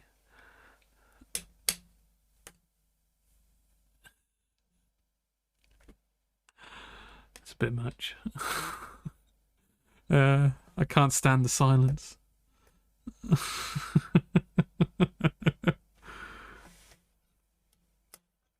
Listen through the HP books, Harry Potter books. I'm good. The Bible is 8. The Bible is 85 hours. Got me through a big chunk of work at time. I can imagine it did. I tried to go through. So I listened to The Hobbit, and I enjoyed that. And then I tried listening to Lord of the Rings, and as soon as Tom Bombadil came up, I peaced out. Peaced out, bro. Yeah, Tom Bombadil sucks. I'm sorry. He sucks asshole. It's really like killer character, yo. Killed my enthusiasm, yo. I listened to Alan Partridge audiobooks over and over. I tried to get into Alan Partridge, Ben. I tried. I watched how many episodes of when? This was last year. I think it was when you started streaming because you talked about Alan Partridge a lot. So I was like, okay, I'll give it a go. And I watched the TV program. I can't remember what it's called though. Where it just follows him around.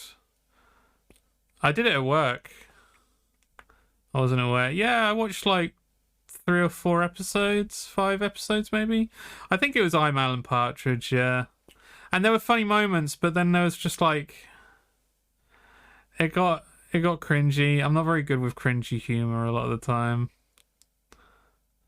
I find it difficult to get through certain things. And he's such a fuck up as well. It's so difficult to get through certain parts. It's bleak and cringe often, yes. Yeah, it is, yeah. Right, I'm going to show you my screen, and I'm going to try not... I know that it'll double up the bloody music, because it's stupid. There we go, it's doubling up. There we go, it's not doing it anymore. Okay, this is...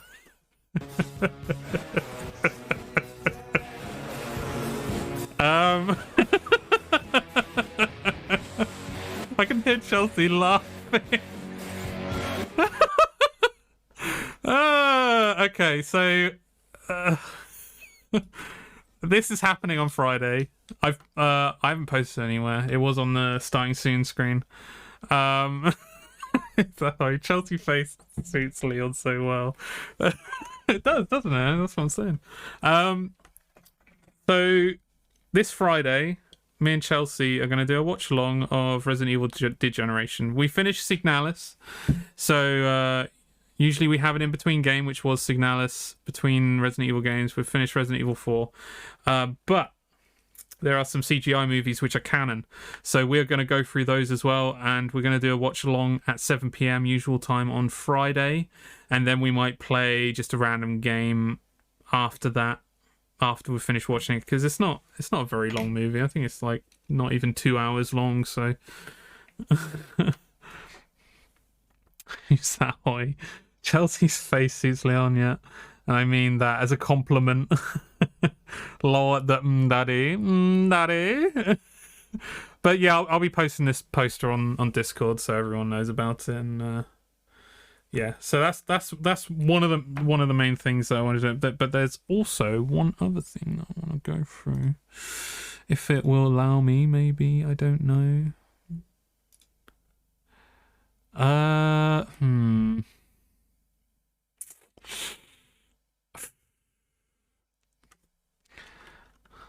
All I ever need is you in my arms. I'm gonna do a reveal. I'm gonna do a reveal of the of what the new Thang looks like, and it will be in the form of the new emote.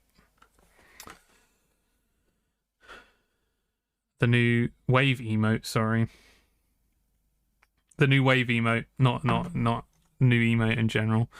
Okay, so this is what the Thang is going to look like from now on. And it's what I've been working on for a bit. And he's got a little bit of a different colour. A little bit more simplified. But his facial features I like a lot more. Took me a while to figure out how to integrate glasses with eyeballs and stuff. He's always going to have these like tendril in these exact places with the pokey arm bit on the top right. But yeah, I kind of want to just get some opinions really, because I know that there was some worry from a couple of people of like, oh, you're changing the emotes, so hopefully well, I think that people wanted them to kind of stay as they were, but I found that like they all look a bit different, and I don't like the way they look. And this one from a distance, even like you can see it pretty well, and that isn't even sharpened to suit like the size of it. So I think it's going to be pretty sick. But yeah, I've changed the colors, but that means that I've got to change everything else. I don't want to. Chelsea's got her stuff on this Adobe as well, so I don't want to out her drawings. But I'm going to show the new Pog Boom emote, because I'm not 100% sold on it. And I don't know whether I need to kind of like fatten his face or something. I'm not 100% sure what it is. It just doesn't look as good as what the current one does, and I think I need to go back to the drawing board with it. Please don't show all my nude drawings of Leon, yeah. Very nice. So this is what I've been looking at with the boom shot. I don't know what it is about it. I wonder if I need to put an arm in on the right hand side here. I don't know. His face looks a bit thin as well. Trying to put that Pog face on the new Thang is actually really difficult without it like trying to veer away from the Pepe face in some way. He looks way too thin. And I'm not sure how to remedy it, but I mean, I quite like it, but maybe right arm and the elbow behind the gun, you think? Just to kind of like beef him up a bit, maybe? I don't know, because it kind of looks like he's coming in from an angle at the moment, and the way that it's all kind of scoped out, I don't know, there's a weird perspective to it, which I don't quite like, but bit of a shoulder. Maybe I'll go away and do that and see if... nice one. Okay, I'll give that a go, see what happens. Hopefully that will help towards it as well. Let's skip this on. Yeah, I'm not gonna out Chelsea's Leon nudes.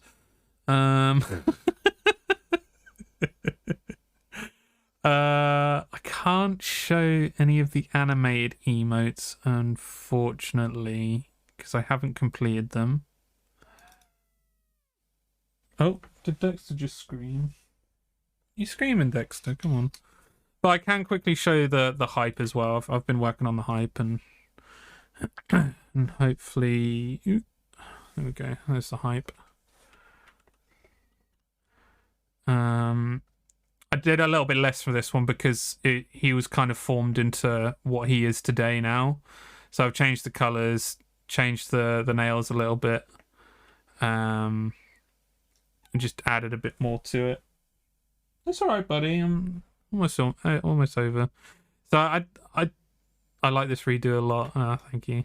I there's something about the color which I really like now, and I tell you what, there is something about, I fucking hate different screens and how different the colors come out on every single bloody screen.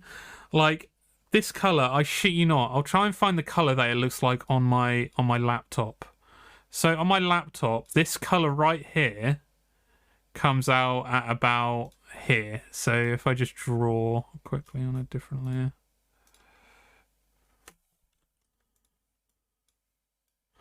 Comes out like that. The color is massively different between screens, so when you're trying to figure out, but this is a definite color that I think works, and I've got a proper screen that I can actually look at the difference between it as well, and it should be all right. How much? Like it.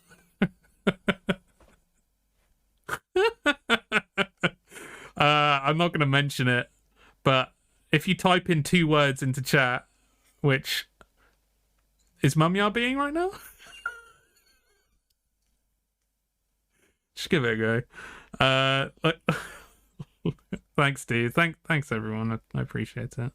I had to adjust a lot of... there you go.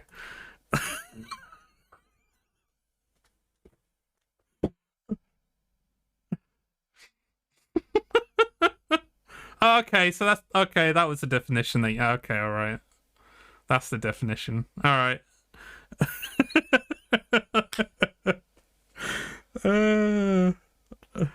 I had to adjust a lot to how different they look uploaded compared to my tablet. Yeah, there's so much inconsistency, and I hate it. I hate it. I hate it. I'll quickly show the wiggle. I don't think the animated is going to work, but I'll just show it off. I've really refined it, and I just need to animate it and put it up, and then that's it. But yeah, hopefully soon when I've completed the Giga Chad. Oh my god. Okay, no, that didn't work. It's showing them as different layers. I need to come out of this right now as well because I don't want that saving. I will leave that for now. Feel nothing as I do every day. That is a hell of a fact right there. Whatever way you are blocked up, go release it. Right, on that note, I think it's time to leave at 10 to 11. I feel like going to bed at this point. But yes, remember, this Friday, watch along. Be there. I will discuss the logistics maybe on Wednesday or Thursday. But it will require you to be watching the stream and Discord at the same time. To be able to kind of see both, you know what I mean? Why has my music stopped?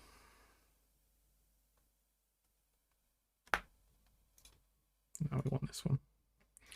Sorry. Yeah, so I'm going to leave you guys now. Thanks everyone for joining. It's been a hell of a night. We've had some good discussions tonight. I really enjoyed it. Fucking disturbing words, to be honest. Stunned in silence, I think. Right, okay, we're going. But yeah, we'll leave it there. Thanks everyone for joining. Hopefully see you Wednesday. Yeah, it'll be Wednesday this week.